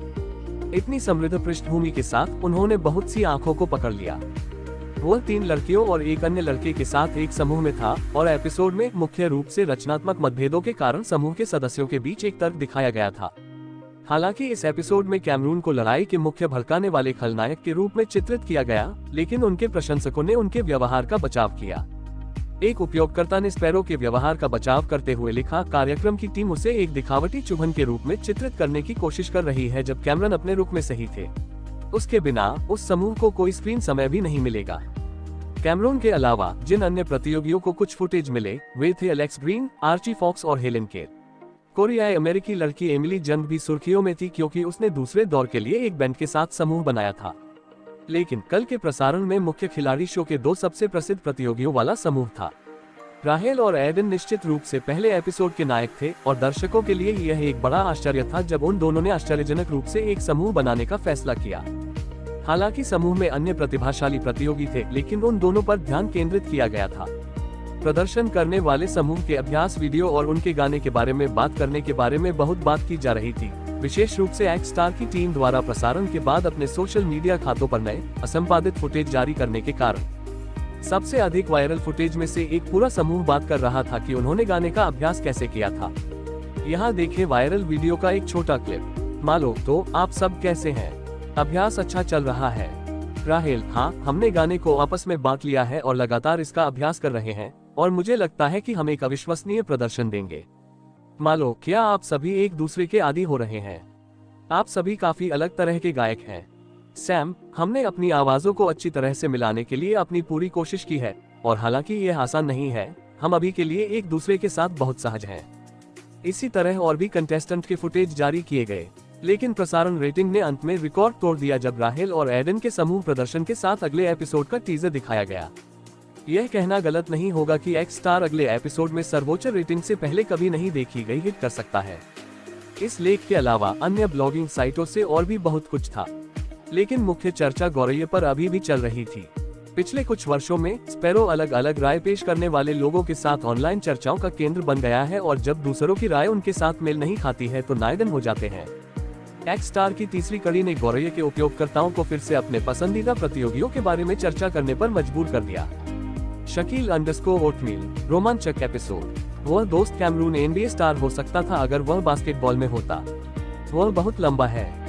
चाटपुतिन, अगर मैं केवल 20 साल छोटा होता तो मैं राहेल से शादी कर लेता। #Queen47, Charlie for president. मुझे लगता है कि कैमरून को गलत तरीके से ट्रोल किया जा रहा है। वैसे भी मुझे पूरा यकीन है कि वह प्रतियोगिता जीतेंगे। _as_good, मुझे यह एपिसोड बहुत अच्छा लगा। मैं इस शो को शुरू से ही देख रहा हूं, लेकिन मुझे लगा कि इस सीजन के प्रतियोगी ज्यादा दिलचस्प हैं। कम से कम मैं अधिक निवेशित हूं। online_sim, मुझे वास्तव में उनसे एक साथ समूहीकृत होने की उम्मीद नहीं थी। जब जजों ने दूसरे राउंड की घोषणा की तो उनके भाव बहुत अच्छे थे। थोड़े अजीब क्योंकि वे सोच रहे होंगे कि हर कोई एक प्रतियोगी था। कैमरन उस अमीर बुरे लड़के की तरह लगता है। मुझे नहीं पता कि यह उनका व्यक्तित्व है या सिर्फ एक व्यक्तित्व है, लेकिन यह वर्तमान समय के लिए बहुत क्लिच है। उसके बजाय एडन एक ताज़ा वाइब देता है। जैमी कैमरॉन, राहेल उन रूप के साथ एक फिल्म स्टार हो सकता है। अनुभव के साथ बोल रहा हूँ। _Wizard_Harry, क्या यह केवल मैं ही हूँ जो एडन और राहेल के एक साथ काम करने पर जोर दे रहा है? दोनों को लग रहा है कि वे बहुत आगे जाएंगे। मुझे आश्चर्य है कि प्रसारण के दौरान हमने जो चित्र देखे उनमें वे किस बारे में बात कर रहे थे। BST_fanfiction, @u_r_a_wizard_Harry, वे शायद गाने के बारे में बात कर रहे हैं या यह कुछ और के बारे में हो सकता है, कौन जाने। वायटे जून, क्या आप सभी ने अंत में अगले एपिसोड का टीजर देखा? मैं इंतजार नहीं कर सकता। सुपरहीरो रेफोरनाथ, मुझे ऐसा लग रहा है कि हमें इस सीजन में बहुत सारे दमदार प्रतियोगी मिल रहे हैं। अलोकप्रिय राय, एडन या राहेल के बजाय मुझे लगता है कि कैमरून कहीं अधिक प्रतिभाशाली है। एजेंट 47, वह अधिक प्रतिभाशाली प्रतीत होता है। अधिक बचपन से प्रशिक्षित की तरह। उन्होंने इस बारे में बात की कि कैसे उन्होंने बचपन से गायन की कक्षाएं ली हैं, इसलिए वह स्पष्ट रूप से बाकी लोगों की तुलना में बेहतर लगते हैं। लेकिन मैं राहेल के लिए समर्थन कर रहा हूँ। एशियाई स्लिम क्यों है? मैं टीम एमिली में हूँ। एशियाई लोगों के लिए कुछ है। मडफाइस, भगवान, यह दिलचस्प होता जा रहा है। मैं वास्तव में आशा करता हूँ कि वे हमेशा लोकप्रिय प्रतियोगियों पर ध्यान केंद्रित नहीं करते हैं। लोकप्रियता का मतलब हमेशा प्रतिभा नहीं होता है। वैसे भी अभी यह कहना जल्दबाजी होगी कि कौन बाजी मारेगा। Will_as_God, एडन नया विजेता बनने जा रहा है। मेरी नजर में वह एक्स फैक्टर है। अगले एपिसोड के टीजर को ध्यान से सुने तो साइरो का गाना कुछ अलग सा लगता है। मुझे पूरा यकीन है कि एडन ने गाने में कुछ चीजें बदली हैं। वह अकेले हैं जिन्होंने अब तक रचना कौशल दिखाया है। fuck_the_sun @will_as_God वाह। जब तक आपने इसे इंगित नहीं किया तब तक मैंने इसे कभी नहीं देखा। Amber_Turd, क्या केवल मैं ही राहेल और एडन के बीच रोमांस के लिए जोर दे रही हूँ? मेरा रोमांटिक स्व कुछ गपशप चाहता है। स्लीपी जो, रोमांस के लिए बहुत जल्दी। World 3 राहेल, मेरा सब कुछ ले लो। मैं तुम्हें अपनी देवी के रूप में पूजना चाहता हूँ और तुम्हारे साथ रानी की तरह व्यवहार करना चाहता हूँ। क्या कोई मुझे उसका सोशल मीडिया DM कर सकता है? Chags_don't_sim, क्या कोई मेरे ऊपर के व्यक्ति को प्रतिबंधित कर सकता है? वह मंगल ग्रह का निवासी कहाँ है जब आपको उसकी आवश्यकता है? तीसरे एपिसोड के बारे में कहने के लिए इंटरनेट के पास बहुत कुछ है। अपना फोन बंद करते ही एडन बुदबुदाया। वह वर्तमान में LA अंतर्राष्ट्रीय हवाई अड्डे के बीच में खड़ा था। उसकी फ्लाइट अभी उतरी ही थी और अब वह अपने सूटकेस के साथ लॉबी में था। एक्स स्टार की शूटिंग न्यूयॉर्क से लॉस एंजल्स में स्थानांतरित हो गई थी, इसलिए तीसरे दौर में उत्तीर्ण सभी प्रतियोगियों को अब नए स्थान पर लाया जाएगा। एडन, तुम लॉबी के बीच में क्यों खड़े हो? चलो बाहर चलते हैं या बस निकल जाएगी। किसी ने उसे पीछे से आवाज दी। वह जैक्सन को अपने सूटकेस और बैग के साथ वहां खड़ा देखने के लिए मुड़ा। मैं बस पैरों पर कुछ टिप्पणियों की जांच कर रहा था। अरे बहुत है, मैंने कल रात उनकी जांच की। कैमरन और राहेल जैसे कुछ प्रतियोगियों के प्रशंसक पृष्ठ भी बन रहे हैं। जैक्सन ने कुछ दूर चल रहे दो लोगों की ओर इशारा किया। राहेल और गोरा बालों वाला कैमरन। मैंने यह कहते हुए कुछ टिप्पणियां भी देखी कि वे आपके लिए एक प्रशंसक पृष्ठ बनाएंगे। एडन बस उस पर मुस्कुराया और वे लॉबी के प्रवेश द्वार की ओर चलने लगे। आप क्या सोचते हो? उसने लाल बालों वाले बच्चे को देखते हुए पूछा। क्या लोग आपके फैन पेज नहीं बना रहे हैं? कई लोग मेरे बारे में बात नहीं कर रहे हैं, ईमानदार होने के लिए, क्योंकि मुझे वास्तव में बहुत कुछ नहीं दिखाया गया था। वह थोड़ा उदास दिखे लेकिन फिर जुड़ गए। वैसे भी अब जब मैंने स्टार वीक के लिए क्वालिफाई कर लिया है तो प्रोग्राम टीम हर प्रतियोगी को काफी एक्सपोजर देगी, है ना? बहरहाल इसे देखें। जैक्सन ने अचानक अपना फोन निकाला और उसे जैक्सन ब्राउन फैन क्लब शीर्षक वाला स्पैरो अकाउंट दिखाया। यह तुमने बनाया? एडन ने पूछा और जैक्सन ने सिर हिलाया। मैं लोगों द्वारा अपना फैन पेज बनाने का इंतजार नहीं कर सकता। यह मैं स्वयं कर सकता हूँ। कुछ लोग पहले ही इसका पालन कर चुके हैं। मेरे फैन क्लब में शामिल होना चाहते हैं? जैक्सन ने नासमझ तरीके से पूछा और एडन को नहीं पता था कि इस पर हंसना है या नहीं। अंत में वह अभी भी पूर्व के फैन क्लब में शामिल हो गया। इसके बाद वे उन्हें लेने आई बस में बैठ गए। यह पहली बार था जब एडन LA में था और वह मदद नहीं कर सका, लेकिन ध्यान दिया कि यह शहर NYC से बहुत अलग था। साफ नीला आकाश, विशाल सड़कें और हवा में एक अद्वितीय जीवन शक्ति के साथ आकस्मिक वातावरण। यह न्यूयॉर्क की हलचल भरी सड़कों से निश्चित रूप से अलग था, लेकिन उन्हें यह भी लगा कि उन्हें इसकी आदत हो सकती है। कम से कम एक्स स्टार के अंत तक यह उनका नया घर था। Versatile superstar, rise in Hollywood. 16 Los Angeles में प्रोडक्शन टीम ने पहले ही एक्स स्टार का सेट तैयार कर लिया था। यह कुछ ओरिजिनली सुधारों के साथ पिछले 2 सत्रों में उपयोग किए गए सेट के समान था। प्रतियोगियों के रहने के क्वार्टर के रूप में यह सेट के ठीक बगल में था, जिसमें सभी को अलग अलग कमरे आवंटित किए गए थे और एक साझा रसोईघर था जिसे वे कभी भी जब भी चाहे उपयोग कर सकते थे। एडन शायद अपने लिए एक अलग कमरा पाकर सबसे ज्यादा खुश था। उसे गोपनीयता पसंद थी और अपने लिए एक पूरे कमरे का मतलब था कि वह अधिक गानों पर काम कर सकता था और बिना किसी को परेशान किए अभ्यास कर सकता था। स्टार वीक की शुरुआत के लिए कार्यक्रम की टीम ने शूटिंग शुरू होने से पहले प्रतियोगियों को 3 दिनों का समय दिया था ताकि वे LA और दर्शनीय स्थलों की अभ्यस्त हो सकें। जैक्सन और एमिली सहित कई प्रतियोगियों ने LA में प्रसिद्ध स्थानों का दौरा किया। आखिरकार शहर अंतर्राष्ट्रीय स्तर पर अमीर और प्रसिद्ध, हॉलीवुड, प्रमुख मनोरंजन कंपनियों का मुख्य घर, पागल यातायात, जातीय विविधता और अमेरिका में दूसरा सबसे बड़ा शहर होने के लिए जाना जाता है। करीब 40 लाख की आबादी वाले इस स्थान को सिटी ऑफ एंजल्स भी कहा जाता है। इसमें Hollywood studio, Griffith Park, the Getty Center, Santa Monica, Venice Beach और यहाँ तक कला और इतिहास संग्रहालय सहित देखने के लिए बहुत सी जगहें हैं। यह जगह अपने आप में लगभग पूरी दुनिया थी। लेकिन एडन ने शहर घूमने के बजाय सिर्फ अपने कमरे में समय बिताया और कभी कभार बाहर घूमने भी जाते थे। ऐसा नहीं था कि वह दर्शनीय स्थल नहीं देखना चाहता था, लेकिन वह अन्य प्रतियोगियों की तुलना में अपने कौशल में सुधार करना चाहता था। उसके पास एक प्रणाली होने के कारण वह पूरी तरह से जानता था कि वह दूसरों की तुलना में कहां खड़ा है, जिसने उसे अपने स्तरों को पीसने और जितनी जल्दी हो सके उनके बीच के अंतर को कम करने के लिए प्रेरित किया। स्टार सप्ताह में प्रतियोगियों का औसत स्तर बेसिक ग्रेड 9 के आसपास है, जो मेरे जैसा ही है, लेकिन बहुत बेहतर प्रतियोगी हैं और मेरे वर्तमान स्तर और कौशल के साथ मुझे उनके खिलाफ ज्यादा मौका नहीं मिलता है। आज रात एलए में उनकी तीसरी रात थी और अब तक एडन ने पहले ही हर दूसरे प्रतियोगी के कौशल का विश्लेषण कर लिया था। हालांकि औसत की तुलना में उनमें कोई कमी नहीं थी, लेकिन वह जानते थे कि प्रतियोगिता भाग्य के साथ साथ कौशल और प्रतिभा के बारे में भी थी, और वह भाग्य जैसी अस्थिर किसी चीज पर अपना भरोसा नहीं रख सकता। कल स्टार वीक की शूटिंग आधिकारिक तौर पर शुरू हो जाएगी और उसके दिल में अभी भी अनिश्चितता थी कि क्या वह इस तीव्र प्रतियोगिता में और अधिक जीवित रह पाएगा या नहीं। हर दिन उसने कड़ा अभ्यास किया था और भले ही उसकी प्रणाली ने संकेत दिया कि वह बेसिक ग्रेड 10 में प्रवेश करने के करीब था, वह जानता था कि उसके लिए अभी एक लंबा रास्ता तय करना है। उन्होंने अपने वर्तमान ग्रेड से अगली कक्षा में प्रवेश करना और भी चुनौतीपूर्ण पाया। मुझे भूख लगी है, एडन ने अपना पेन नीचे रखते हुए आह भरी। वह अपने अगले गीत के लिए गीत लिख रहे थे क्योंकि उन्हें नहीं पता था कि कब उन्हें एक गाने की आवश्यकता होगी। आखिरकार उनका कंपोजिंग स्किल ही उनकी सबसे बड़ी ताकत थी और उन्हें जितना हो सके इसका इस्तेमाल करने की जरूरत थी। और जब वह अगली बार मंच पर आए तो वह कुछ ऐसा चाहते थे जो उन्हें आत्मविश्वास दे। एक नया गीत एक अच्छा विकल्प होगा। अपना सिर घुमाते हुए उसने देखा कि यह पहले से ही आधी रात के करीब था। उसने खड़े होकर अपने कमरे का दरवाजा खोला और धीरे धीरे किचन की ओर बढ़ा। यह भूतल पर था और उसने उस दिन पहले एक अलमारी में कुछ कप नूडल्स देखे थे। अभी के लिए वे उसकी लालसा को पूरा करेंगे और वह सो सकेगा। दालान में अंधेरा था, इसलिए एडन को अपने फोन पर टॉर्च का इस्तेमाल करना पड़ा, लेकिन जब वह रसोई में पहुंचा तो उसे वहां कोई अप्रत्याशित मिला जिसके हाथ में कप नूडल्स का एक पैकेट था।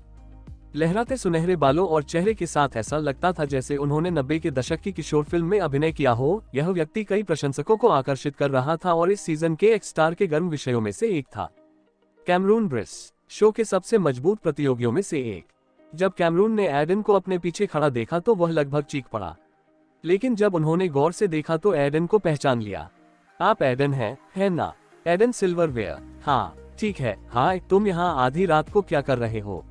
उसने नूडल्स का प्याला टेबल पर रखते हुए पूछा। वही बात जो आप कर रहे हैं। एडन ने कप नूडल्स की ओर इशारा किया और कैमरन तुरंत समझ गए। आखिरकार रात के बीच में कुछ खाने के लिए जागना असामान्य नहीं था, इसलिए उसने ज्यादा परेशान नहीं किया। अपने कप नूडल्स में पानी डालकर वे टेबल पर बैठ गए और उनके तैयार होने का इंतजार करने लगे। अब तक हर कंटेस्टेंट एक दूसरे को काफी अच्छी तरह से जान चुका था। एडन और कैमरून के लिए भी ऐसा ही था। हालांकि यह पहली बार था जब वे एक दूसरे से बात कर रहे थे। तो तुम भी आधी रात को उठ गए? कैमरन ने पूछा, एक अजीब माहौल को सेट नहीं होने देने की कोशिश कर रहा था। कैमरन किसी ऐसे व्यक्ति की तरह दिखते थे जो दूसरों की संगति का आनंद नहीं लेते थे, लेकिन एडन को ऐसा लगता था कि लोग उनके बारे में जितना सोचते थे उससे कहीं बेहतर इंसान थे। मैं अभी तक सोया नहीं हूँ, मैं गाने लिखने की कोशिश कर रहा था, एडन ने जवाब दिया। मुझे नहीं पता कि अगले दौर में क्या होगा, इसलिए मैं एक गाना तैयार करने की कोशिश कर रहा हूँ अगर मुझे इसकी जरूरत है। कैमरन ने अपना सिर हिलाया, लेकिन जवाब देने से पहले थोड़ा हिचकिचाया। मैं गाने भी लिखता हूँ या करता था। जब मैं 16 वर्ष का था तब से मैं उन्हें बनाने की कोशिश कर रहा हूँ, लेकिन वे वास्तव में कभी काम नहीं करते। लगा जैसे उनमें हमेशा कुछ छूट रहा है, इसलिए मैंने कुछ समय के लिए ऐसा करना बंद कर दिया है और अपने गायन पर अधिक ध्यान केंद्रित किया है। एडन ने कैमरन के संक्षिप्त परिचय वीडियो को याद किया जो उन्होंने दूसरे एपिसोड में देखा था। चूंकि कैमरून के दादा एक संगीतकार थे, इसलिए उनके जैसे रास्ते पर चलने के लिए कुछ दबाव होना चाहिए। संगीत अक्सर ऐसा ही होता है। मेरे गाने भी सही नहीं हैं, खासकर जब मैं अपने गिटार और आवाज के अलावा उनमें कोई वाद्य यंत्र नहीं जोड़ता। आप कह सकते हैं कि वे स्पष्टवादी हैं और कभी कभी उनमें कमी भी होती है। मैं भावनाओं पर अधिक ध्यान केंद्रित करता हूँ। नूडल्स तैयार होते ही एडन ने जवाब दिया। फिर दोनों ने एक प्याला उठाया और खाने लगे। मेरे दादाजी भी कुछ ऐसा ही कहा करते थे, जब तक आप एक जीनियस नहीं है और हम में से अधिकांश नहीं है, तब तक संगीत कभी भी पूर्ण नहीं हो सकता है। इसलिए हमें श्रोताओं की भावनाओं और भावनाओं को प्रभावित करने पर ध्यान देने की आवश्यकता है। गाना सुनने के बाद आप क्या महसूस करते हैं? आपको सीधे तौर पर भावनाओं को चित्रित करने की आवश्यकता है, लेकिन यह कठिन हिस्सा है। यह निश्चित रूप से मेरे लिए कठिन है। ऐसा नहीं लगता, मैंने तुम्हें गाते देखा है। आप भावनाओं को चित्रित करना जानते हैं, लेकिन दुर्भाग्य से यह ऐसा कौशल नहीं है जिसे आसानी से हासिल किया जा सके। कैमरन ने कहा, थोड़ा ईर्ष्यालु दिख रहा था। एडन को पता नहीं क्यों, लेकिन ऐसा लगता है कि जिस तरह से वह बात कर रहा था, कैमरून ने उसे कुछ ज्यादा ही आंका था। यदि वह सच्चा था, तो उसे एडन होना चाहिए, जिसे कैमरन की राक्षसी प्रतिभा से ईर्ष्या करनी चाहिए, क्योंकि जब उसने पहली बार कैमरन की स्थिति देखी, तो उसने उसी तरह महसूस किया जैसे उसने राहेल के लिए किया था। कैमरून ब्रिस 21 साल, गायन स्तर इंटरमीडिएट ग्रेड 2, विशेष कौशल सीमा तो कैमरून राहेल के समान स्तर पर था, और अगर सब कुछ सामान्य रहा तो उसका ग्रैंड फिनाले में पहुंचना निश्चित था। जहां तक कौशल की बात है, एडन इसका ज्यादा अर्थ नहीं निकाल सका। ऐसा लगता था कि वह एक ऐसा कौशल था जिसे वह आमतौर पर एक एनीमे में देखता था, और उसका निकटतम अनुमान यह था कि कौशल ने उसे अपनी सीमा आसानी से तोड़ने में मदद की। शायद यह इसलिए था क्योंकि 2 साल छोटा होने के बावजूद वह राहेल के समान स्तर पर था। क्या आप नर्वस हैं? स्टार वीक कल से शुरू होने जा रहा है, कैमरून ने अचानक पूछा जब एडन पूर्व के कौशल इंटरफेस को देख रहा था। स्टार वीक ओरिजिनल रूप से एक लंबा दौर था जिसमें हर हफ्ते 1 या 2 प्रतियोगियों को बाहर कर दिया जाता था, जब तक कि उनमें से केवल 4 ग्रैंड फिनाले के लिए नहीं रह जाते थे। थोड़ा सा, लेकिन अब मुझे इसकी आदत हो गई है। इस प्रतियोगिता ने मुझे दबाव का अभ्यस्त होने में काफी मदद की है। जब मैं ऑडिशन के दौरान इधर उधर भटकता था तो वह अलग था। ऑडिशन? हाँ, एडन ने अपने होठों को शुद्ध किया। वह बहुत अधिक बोला, लेकिन एक पल के विचार के बाद उसने आगे बढ़ने का फैसला किया। अभिनय ऑडिशन? मैं मुख्य रूप से एक अभिनेता बनने के लिए संयुक्त अरब अमेरिका आया था, हॉलीवुड में एक मौका लेने के लिए, लेकिन यह वास्तव में काम नहीं आया। तभी मुझे एक्स स्टार के बारे में पता चला। तो आप एक अभिनेता से अधिक हैं। ठीक है, इस प्रतियोगिता में मैं एक गायक हूँ। एडन मुस्कुराया, लेकिन कैमरून उसके जवाब से संतुष्ट नहीं दिखे। पूछने से पहले उसने अपना सिर थोड़ा झुका लिया। मैं पूछ रहा हूँ कि क्या आप गायन से अधिक अभिनय का आनंद लेते हैं? यह एक कठिन सवाल है। इस बारे में सोचते हुए एडन ने अपना सिर हिला दिया। उन्हें निश्चित रूप से अभिनय अधिक पसंद था, लेकिन संगीत के लिए उनका प्यार पिछले कुछ हफ्तों में बढ़ गया था। मान लीजिए कि मैं दोनों चीजों का आनंद लेता हूँ। दोनों एक ही समय में मेरे लिए बहुत अलग और समान हैं। मैं एक फिल्म में एक किरदार निभाना पसंद करूंगा, और इसी तरह मुझे संगीत के माध्यम से कहानी सुनाने में मजा आता है।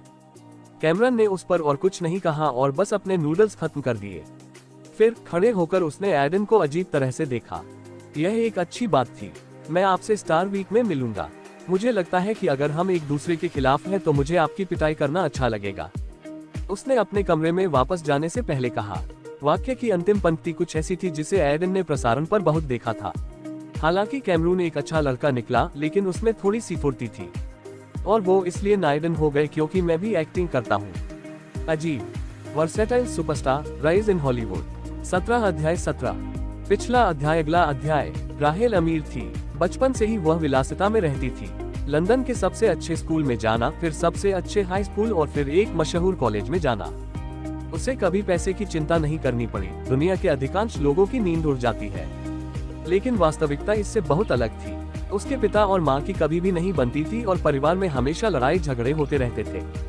अपने भाई बहनों में सबसे छोटी होने के कारण उनकी तुलना हमेशा उनसे की जाती थी, और अक्सर उन्हें यह विश्वास दिलाया जाता था कि वह पर्याप्त नहीं है। चाहे वह कुछ भी कर ले, वह अपनी बड़ी बहन की तरह पढ़ाई में उतनी अच्छी नहीं हो सकती, या अपने बड़े भाई की तरह खेलकूद में अच्छी नहीं हो सकती। माहौल कभी भी अच्छा नहीं था, और शायद इसलिए कि वह अपने पिता से निराश थी। उसकी माँ अक्सर राहेल को उसकी हताशा दूर करने के लिए बहुत डांटती थी। लेकिन चीजें वास्तव में और भी बदतर हो गईं जब उसकी माँ को पता चला कि उसके पिता दूसरी महिला के साथ धोखा कर रहे हैं। उसे अभी भी अपनी माँ का चेहरा याद था, क्योंकि वह अपने पिता पर आंसू बहा रही थी। उसके भाई बहन इससे निपटने के लिए काफी बड़े थे, लेकिन वह नहीं थी। वह तब सिर्फ 9 साल की थी। इसने उसे मानसिक रूप से बहुत प्रभावित किया, और शायद उसके बाद ही वह ठंडी हो गई। यह सिर्फ लोगों से निपटने के लिए था, एक रक्षा तंत्र। वह नहीं चाहती थी कि कोई उसके करीब आए, क्योंकि कम उम्र में ही उसे बहुत चोट लग चुकी है। अगर कोई उसके करीब जाता तो वे चले जाते। उसने यही अनुभव किया था, और अंत में वह केवल खुद पर निर्भर रह सकती थी। उसे लगा कि चोट लगने से अच्छा अकेले रहना बेहतर है। वह ठंडी हो सकती है, ऐसे कार्य करे जैसे उसे परवाह नहीं है, लेकिन अंत में यह अब सिर्फ उसका व्यक्तित्व है। वर्षों तक इस तरह अभिनय करने के बाद यह अधिनियम एक वास्तविकता बन गया। केवल एक चीज जो वह हमेशा पसंद करती थी और गायन और संगीत में अच्छी थी। उसके एक अमीर परिवार से होने और उच्च समाज में सिखाए जाने वाले उपकरणों के लिए धन्यवाद, वह संगीत के बारे में अधिक सीखने में सक्षम थी। फिर भी संगीत को करियर के रूप में लेने की उनकी इच्छा कुछ ऐसी थी जिसे उनके परिवार ने कभी गंभीरता से नहीं लिया। वे चाहते थे कि उसे एक और सम्मानित नौकरी मिले और दूसरे अमीर परिवार में उसकी शादी हो जाए। हालांकि वे समृद्ध थे, लेकिन पारंपरिक ओरिजिनल कभी नहीं छूटे। वे अभी थोड़ा विकसित हुए हैं। इसलिए जैसे ही उसने कॉलेज से स्नातक किया, वो अमेरिका चली गई, अपने परिवार के उपनाम के बिना एक नई शुरुआत करना चाहती थी, यह तय करते हुए कि वह क्या कर सकती है और क्या नहीं। और अंत में एक्स स्टार उसका पहला बड़ा अवसर था। एक्स स्टार सबसे अच्छा अवसर है जो मुझे अपनी पसंद का कुछ करने के लिए मिल सकता है। मुझे पता है कि एक गायक होना आसान नहीं है और मुझे यह भी नहीं पता कि मैं काफी प्रतिभाशाली हूँ, लेकिन मैं वास्तव में प्रतियोगिता जीतने की कोशिश करने के लिए अपना सर्वश्रेष्ठ देना चाहता हूँ। राहेल इस समय अगले दौर के शुरू होने से ठीक पहले एक साक्षात्कार के बीच में थी। मालो प्रसारण में इसे संपादित करने के लिए एक एक करके हर प्रतियोगी का साक्षात्कार कर रहा था। थोड़ा मुस्कुराते हुए मालो ने पूछा, आप कुछ समय से प्रतियोगिता में हैं और आपको सबसे प्रसिद्ध प्रतियोगियों में से एक माना जाता है। कम से कम आपके लिए ऑनलाइन क्रेज से जा रहा हूँ। इससे आपको कैसा लगता है? मुझे अच्छा लग रहा है क्योंकि इससे मुझे विजेता के खिताब के थोड़ा और करीब आने में मदद मिलेगी। वह ऐसा इसलिए कह रही थी क्योंकि अगले राउंड में दर्शकों की वोटिंग शुरू होने वाली थी और सोशल मीडिया पर फैन फॉलोइंग महत्वपूर्ण होने वाली थी। मालो को उसकी मानसिकता पसंद आई। उसने जो कुछ भी उत्तर दिया वह किसी न किसी रूप में प्रतियोगिता जीतने से जुड़ा था। वह अपने लक्ष्य को लेकर बहुत आश्वस्त थी। क्या आप किसी अन्य प्रतियोगी के करीब आ गए हैं? आपके साथ दो लोग दूसरे दौर से गुजरे? जरूरी नहीं। उसने अपना सिर हिलाया। मिशेल ज्यादातर अपने समूह के साथ है और मैंने एडन के साथ ज्यादा बात नहीं की है। मैं दोस्ती की प्रतियोगिता में नहीं हूँ, लेकिन क्या कुछ निकटता अच्छी नहीं है? आखिरकार बहुत से अन्य प्रतियोगी एक दूसरे के साथ ठीक हो रहे हैं। मालो ने आश्चर्य से पूछा कि उसे अपने पहले के वाक्य को कैसे संपादित करना चाहिए। बिना किसी संदर्भ के, मैं दोस्ती के लिए प्रतियोगिता में नहीं हूँ, कहने की तरह इसे संपादित करने से निश्चित रूप से बहुत सारी आंखें मिल जाएंगी। वे शायद साथ हो रहे हैं, लेकिन मैं ऐसा नहीं हूँ। मुझे नहीं पता कि मैं यहाँ किसी पर भरोसा कर सकता हूँ या नहीं। मैं वास्तव में आमतौर पर बहुत से लोगों पर भरोसा नहीं करता। इसका मतलब है कि आप कुछ पर भरोसा करते हैं। राहेल ने यह सुनकर परेशान अभिव्यक्ति की और मालो ने इसे पकड़ने का फैसला किया। अगर वह नहीं करता तो वह एक अच्छा मेजबान नहीं था। क्या आप इसमें जोड़ सकते हैं? ओह ठीक है। राहेल अपनी बातों से जूझती रही और थोड़ा भड़क गई। मेरे पास ऐसे लोग हुआ करते थे जिनके साथ मैं करीबी था, लेकिन बहुत सारे नहीं थे और मेरे अमेरिका आने के बाद हमने बात करना बंद कर दिया। ऐसा बहुत होता है, इसलिए यह आश्चर्यजनक नहीं था। तो आप और अधिक दोस्त बनाना नहीं चाह रहे हैं? उसने अपना सिर हिलाया और कड़ा जवाब दिया, नहीं, मैं यहाँ सिर्फ जीतने के लिए हूँ, इससे ज्यादा कुछ नहीं। साक्षात्कार उसी के साथ समाप्त हुआ और मालो ने उसे धन्यवाद दिया और उसे जाने के लिए कहा। उन्हें अभी भी कुछ अन्य प्रतियोगियों का साक्षात्कार लेना था, इसलिए प्रत्येक साक्षात्कार त्वरित था। राहेल जैसे ही साक्षात्कार कक्ष से बाहर निकली, उसे कुछ कमजोरी महसूस हुई। साक्षात्कार में मालो ने अपने परिवार के बारे में पूछा था और इसने कुछ अप्रिय यादें वापस ला दी थी। उसने अपना सिर हिलाया, उन यादों के बारे में न सोचने की कोशिश कर रही थी। मैं यह कर सकता हूँ, चाहे कुछ भी हो, मुझे सिर्फ जीत पर ध्यान देने की जरूरत है। जीतने के बाद मैं आखिरकार अपना नाम बनाने में सक्षम हो जाऊंगा। उस क्षण उसने अचानक कदमों की आहट सुनी और खुद से बात करना बंद कर दिया। कोने के चारों ओर से एडन अंदर चला गया, जिससे वह 1 मिनट के लिए डर गई। नमस्कार, मुझे लगता है कि आपका साक्षात्कार अभी समाप्त हुआ है, उसने कहा, लेकिन राहेल ने कोई जवाब नहीं दिया। उसका चेहरा सख्त हो गया था, सोच रही थी कि उसने उसकी बुदबुदाहट सुनी या नहीं। क्या सब कुछ ठीक है? उसने पूछा। उसकी ओर से कोई जवाब नहीं मिला। हाँ, उसने आखिरकार कहा, आपको चिंता करने की जरूरत नहीं है। यह कहते हुए वो उसके पास से चली गई और अजीब बातचीत को संसाधित करते हुए एडन वहीं खड़ा हो गया। वह हमेशा ऐसा क्यों करती है? साक्षात्कार कक्ष की ओर जाने से पहले उसने अपना मुंह फेर लिया। स्टार वीक के पहले दौर में आपकी चुनौती एक सामूहिक चुनौती होगी। एंड्रू के इतना कहते ही मंच पर एकत्रित सभी प्रतियोगी आपस में कानाफूसी करने लगे। वे निश्चित रूप से एक और समूह चुनौती की उम्मीद नहीं कर रहे थे। एक और समूह चुनौती? यह एक्स स्टार है, मास्टर शेफ नहीं। एडन ने सोचा कि वह इसके बारे में और अधिक समझाने के लिए एंड्रू की प्रतीक्षा कर रहा है। इस दौर के बारे में उन्हें कुल मिलाकर बुरा लग रहा था। यह चुनौती दूसरे दौर के समान नहीं होगी। आप सभी को हमारे द्वारा समूहों में सौंपा जाएगा और इसके लिए एक विषय होने जा रहा है। हो सकता है कि आप इसके नाम से चुनौती के बारे में अधिक समझ सकें।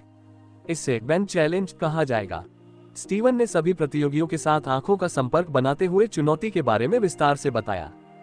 रॉक बैंड दुनिया भर में प्रसिद्ध हैं, जिसमें सभी प्रकार के लोकप्रिय संगीतकार उत्कृष्ट संगीत बनाने के लिए एक साथ आते हैं। मुझे पूरा यकीन है कि आप सभी खुद भी कुछ रॉक बैंड्स के शौकीन होंगे। उन्होंने मुस्कुराते हुए अपनी बात जारी रखी। इस दौर में 4 लोगों को एक साथ आने के लिए एक बैंड बनाने और एक गीत का प्रदर्शन करने की आवश्यकता होती है, जिसका अर्थ है कि प्रत्येक बैंड में कम से कम 3 लोगों को किसी प्रकार का वाद्य यंत्र बजाने की आवश्यकता होती है। एडन को अचानक याद आया कि वह एक स्टार के लिए फॉर्म भर रहा था। एक सवाल था जहां उन्होंने पूछा कि क्या आप एक वाद्य यंत्र बजा सकते हैं। शायद यह सिर्फ इस दौर की वजह से था। जैसा कि हमारे बीच एक समूह है। एलिसा ने मिशेल के समूह को देखा। उनमें से 4 के साथ 5 बैंड होने जा रहे हैं, जिनमें 4 सदस्य हैं और उनमें से एक में 3 हैं। एक बैंड पूरे के रूप में पास होगा, इसलिए यदि आपका प्रदर्शन अच्छा है तो पूरा बैंड पास हो जाएगा। इसी प्रकार यदि तुम गड़बड़ करोगे तो पूरा बैंड विफल हो जाएगा। एंड्रू ने इसे समाप्त किया और इसके साथ ही सभी को इस दौर का सार समझ में आ गया। एडन ने महसूस किया था कि शो में प्रतियोगियों को असहज स्थितियों में फेंकने का एक तरीका है जिसकी वे उम्मीद नहीं करेंगे।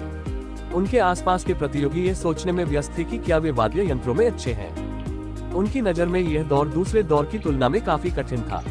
उन्हें स्वयं संगीत बजाने की आवश्यकता होगी और केवल एक ही स्वर हो सकता है। हो सकता है एक सब वोकल हो सकता है, लेकिन 2 लोगों को अकेले उपकरणों पर ध्यान केंद्रित करने की जरूरत थी। इसका मतलब सिर्फ इतना था कि उन्हें अपने मतभेदों, अहंकार और गर्व को अलग रखना होगा और सिर्फ अच्छा प्रदर्शन करने पर ध्यान देना होगा। मुझे यहाँ किसी के साथ भी नियुक्त नहीं किया जा सकता है।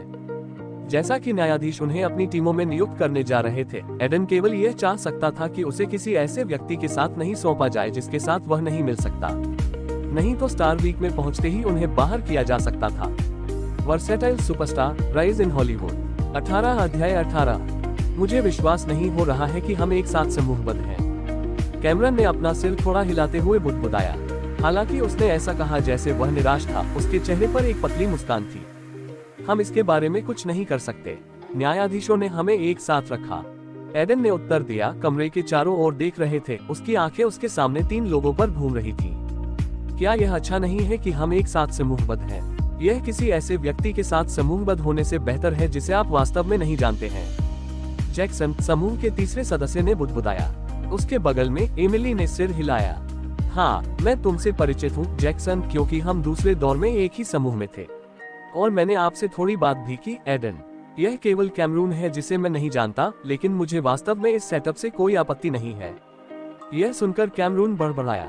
फिर, यह केवल मैं ही हूँ जो यहाँ किसी को नहीं जानता। 1 घंटा हो गया है जब सदस्यों को प्रत्येक बैंड को सौंपा गया था, लेकिन एडन का बैंड ठीक से बातचीत भी नहीं कर पाया था। वे बस उन्हें प्रदान किए गए लाउंज रूम में बैठे थे। ये लोग एक दूसरे से बहुत अलग हैं। एडन ने सोचा, अंदर ही अंदर आहें भर रहा हूँ। कैमरन लोगों के साथ अच्छा व्यवहार करने वाला नहीं लगता था। जैक्सन कोई नहीं था जिस पर आप कार्यभार संभालने के लिए भरोसा कर सकते थे और एमिली सिर्फ शो में खुश दिख रही थी, अन्य चीजों की परवाह नहीं कर रही थी। उनका ध्यान आकर्षित करने के लिए अपने हाथों से ताली बजाते हुए एडन ने अपना मुंह खोला। मुझे नहीं लगता कि हमें अपना समय इत्मीनान से बिताना चाहिए। मुझे पता है कि ऐसे लोगों के साथ काम करना मुश्किल है जिन्हें आप वास्तव में पर्याप्त नहीं जानते हैं, खासकर ऐसी सेटिंग में जहां हमें एक बैंड के रूप में काम करने की जरूरत है। और आपको नेता किसने बनाया? कैमरन ने अचानक पूछा और एडन ने जवाब में भौहें चढ़ा ली। किसी ने नहीं किया, लेकिन मुझे यकीन है कि अन्य बैंड पहले से ही प्राप्त गीत पर चर्चा करना शुरू कर चुके होंगे और कुछ ने अपना अभ्यास भी शुरू कर दिया होगा। क्या आप पिछड़ना चाहते हैं? एडन इस बात का फायदा उठा रहे थे कि कैमरून का घमंड काफी ऊंचा था और उन्हें दूसरे प्रतियोगियों से पीछे रहना पसंद नहीं था। और यह निश्चित रूप से काम करने लगा क्योंकि वह थोड़ा खाली दिख रहा था। थोड़ी देर बाद उसने आंखें झपकाए और पूछा, क्या आप इसे बिना किसी पदार्थ के कह रहे हैं या आपके पास कोई योजना है? मेरे पास एक हो सकता है, लेकिन पहले हमें गाने का विश्लेषण करने की आवश्यकता है। फिर एक दूसरे की ताकत को जाने और वोकल और इंस्ट्रूमेंट्स असाइन करें। उन्हें जो गाना मिला वो बुलेट्स एंड रोजेज नामक एक बैंड द्वारा स्वीट चाइल्ड नाम का एक गाना था। अच्छी बात यह थी कि गाने में कीबोर्ड, इलेक्ट्रिक गिटार और ड्रम जैसे कुछ बुनियादी उपकरणों का ही इस्तेमाल किया गया था, इसलिए इसे परफॉर्म करना आसान होगा। एडन उठ खड़ा हुआ और एक कलम और कागज ले आया। फिर उन्होंने कागज के ऊपर गीत का नाम लिख दिया और उसके नीचे गायक लिख दिया। सबसे पहले हमें एक गायक की जरूरत है। किसी भी गाने में यही मुख्य बात होती है। हम सभी यहाँ अपने गायन के कारण हैं, लेकिन हम में से केवल एक ही इस बैंड का मुख्य गायक हो सकता है। कैमरन ऐसा लग रहा था जैसे वह कुछ कहना चाहता है, लेकिन जैक्सन ने उसे पीटा और हाथ उठाया जैसे वह बोलने की अनुमति मांग रहा हो। हाँ जैक्सन, मुझे एक बैंड में होने का अनुभव है और मैं बैंड का गायक था, इसलिए मेरे पास अनुभव है। मुझे लगता है कि मुझे अपने अनुभव के कारण गायक बनना चाहिए। आपको गायक बनाने के लिए यह कोई मानदंड नहीं होना चाहिए। सबसे पहले गायक वह होना चाहिए जिसके पास हम में से सबसे अच्छा गायक हो। परंपरागत रूप से यह ऐसा ही है। कैमरून ने उत्तर दिया और ऐसा प्रतीत होता है कि जैक्सन ने घूरते हुए उसका लहजा पसंद नहीं किया। क्या आप कह रहे हैं कि मैं बहुत अच्छा नहीं हूँ? यदि आप इसके बारे में ऐसा सोचना चाहते हैं, लेकिन मेरा मतलब अधिक नर्म तरीके से है। वह मुस्कुराया और एडन को यकीन था कि अगर उन्होंने हस्तक्षेप नहीं किया तो वे लड़ाई करने जा रहे थे। वैसे भी शो में कैमरून का पहले से ही इसका इतिहास रहा है। बंद करो तुम दोनों, हम बस इसी तरह लड़ते रहेंगे। वो गुस्सा हो गया। जैक्सन, आपको लगता है कि आपको अपने अनुभव के कारण गायक होना चाहिए, है ना? आप जो कुछ भी जोड़ना चाहते हैं। जैक्सन ने अपना सिर हिलाया और फिर एडन ने कैमरून को देखा। आपको क्यों लगता है कि आपको गायक होना चाहिए, कैमरून? सिर्फ इसलिए कि मुझे लगता है कि मैं हमारे बीच सबसे अच्छा हूँ।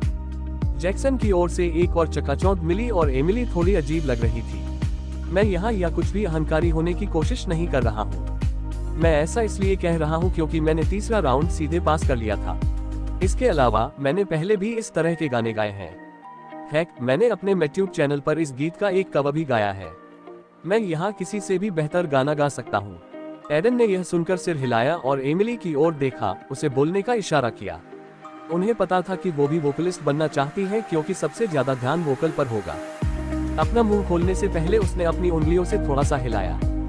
ओह, मुझे लगता है कि मैं खुद बहुत अच्छा हूँ। कैमरन की तरह मैंने भी जजों के दौर को सीधे पास किया। एंड्रू ने यहाँ तक कि मेरे पास एक अनोखी आवाज है और इसके अलावा ओरिजिनल गाना किसी लड़की ने नहीं गाया है, इसलिए मुझे लगता है कि यह थोड़ा अलग होगा। मुझे इस गाने में महारत हासिल करने का पूरा भरोसा है। ठीक है, एडन ने सिर हिलाया और थोड़ा विरोधाभासी महसूस किया। उन तीनों के पास गायक होने के अच्छे कारण थे। उस समय एमिली ने अचानक उसे अजीब तरह से देखा। क्या आप गायक नहीं बनना चाहते हैं? उसने एडन के व्यवहार को बहुत अजीब पाते हुए यह कहा। हम सभी ने कहा कि हमें मुखर होना चाहिए, लेकिन आपने नहीं किया। ठीक है, एडन को नहीं पता था कि इसका जवाब कैसे दिया जाए। अगर वह सच कह रहे थे तो वो गायक बनना चाहते थे, लेकिन उन्हें यह भी पता था कि इस मामले में उनसे बेहतर दो लोग हैं। कैमरून के पास सर्वश्रेष्ठ कौशल रैंक थी, जबकि एमिली बेसिक ग्रेड 10 में उससे अधिक लंबी थी, इसलिए यह सोचना गलत नहीं था कि वह बेहतर थी।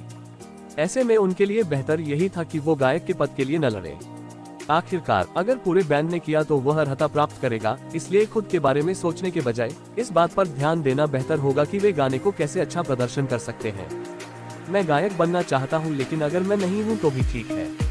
मैंने ऐसे बहुत से गाने नहीं गाए हैं जिनमें बहुत ऊंचे स्वर हो और जिनमें चीखने चिल्लाने की आवश्यकता हो, इसलिए बेहतर होगा कि जब मैं आश्वस्त न हो तो इसके लिए संघर्ष न करूं। इसके अलावा अगर मैं इसके लिए लड़ने की कोशिश भी करता हूं, तो मुझे नहीं लगता कि हम जल्द ही किसी नतीजे पर पहुंचेंगे। इस पर सभी ने सिर हिलाया। उनकी बात काफी साफ थी। आखिर गायक होना भी एक बहुत बड़ी जिम्मेदारी की बात थी। वैसे भी तो गायक कौन होना चाहिए? जैक्सन ने उसकी ओर देखते हुए पूछा। एमिली और कैमरन ने ऐसा ही किया। ऐसा लग रहा था कि वे इस मुद्दे को एडन पर छोड़ रहे थे क्योंकि वह गायक होने का त्याग कर रहे थे। अगर मेरे पास मेरा सिस्टम नहीं होता तो यह मुश्किल होता। उसने कैमरून पर नजर डालने से पहले सोचा। मुझे लगता है कि कैमरन को गायक होना चाहिए।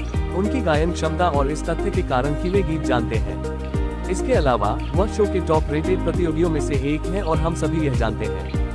कैमरन ऐसे मुस्कुराए जैसे उन्होंने कोई लड़ाई जीत ली हो, जबकि जैक्सन और एमिली दोनों थोड़े निराश दिखे। ठीक है, एमिली मेरे साथ उप गायक हो सकती है। मैं एक इलेक्ट्रिक गिटार या बास बजा सकता हूँ। क्या आप कीबोर्ड बजा सकते हैं? उसने उसकी ओर देखते हुए पूछा और उसने सिर हिला दिया। हाँ, मैं यह कर सकता हूँ। अब केवल जैक्सन ही रह गया था और उसे इस बात का बड़ा दुख हुआ कि अब केवल वही नहीं गाएगा। एडन ने कहा कि यह जानते हुए कि उन्हें जैक्सन को नहीं चुनने के कारणों की व्याख्या करने की आवश्यकता है।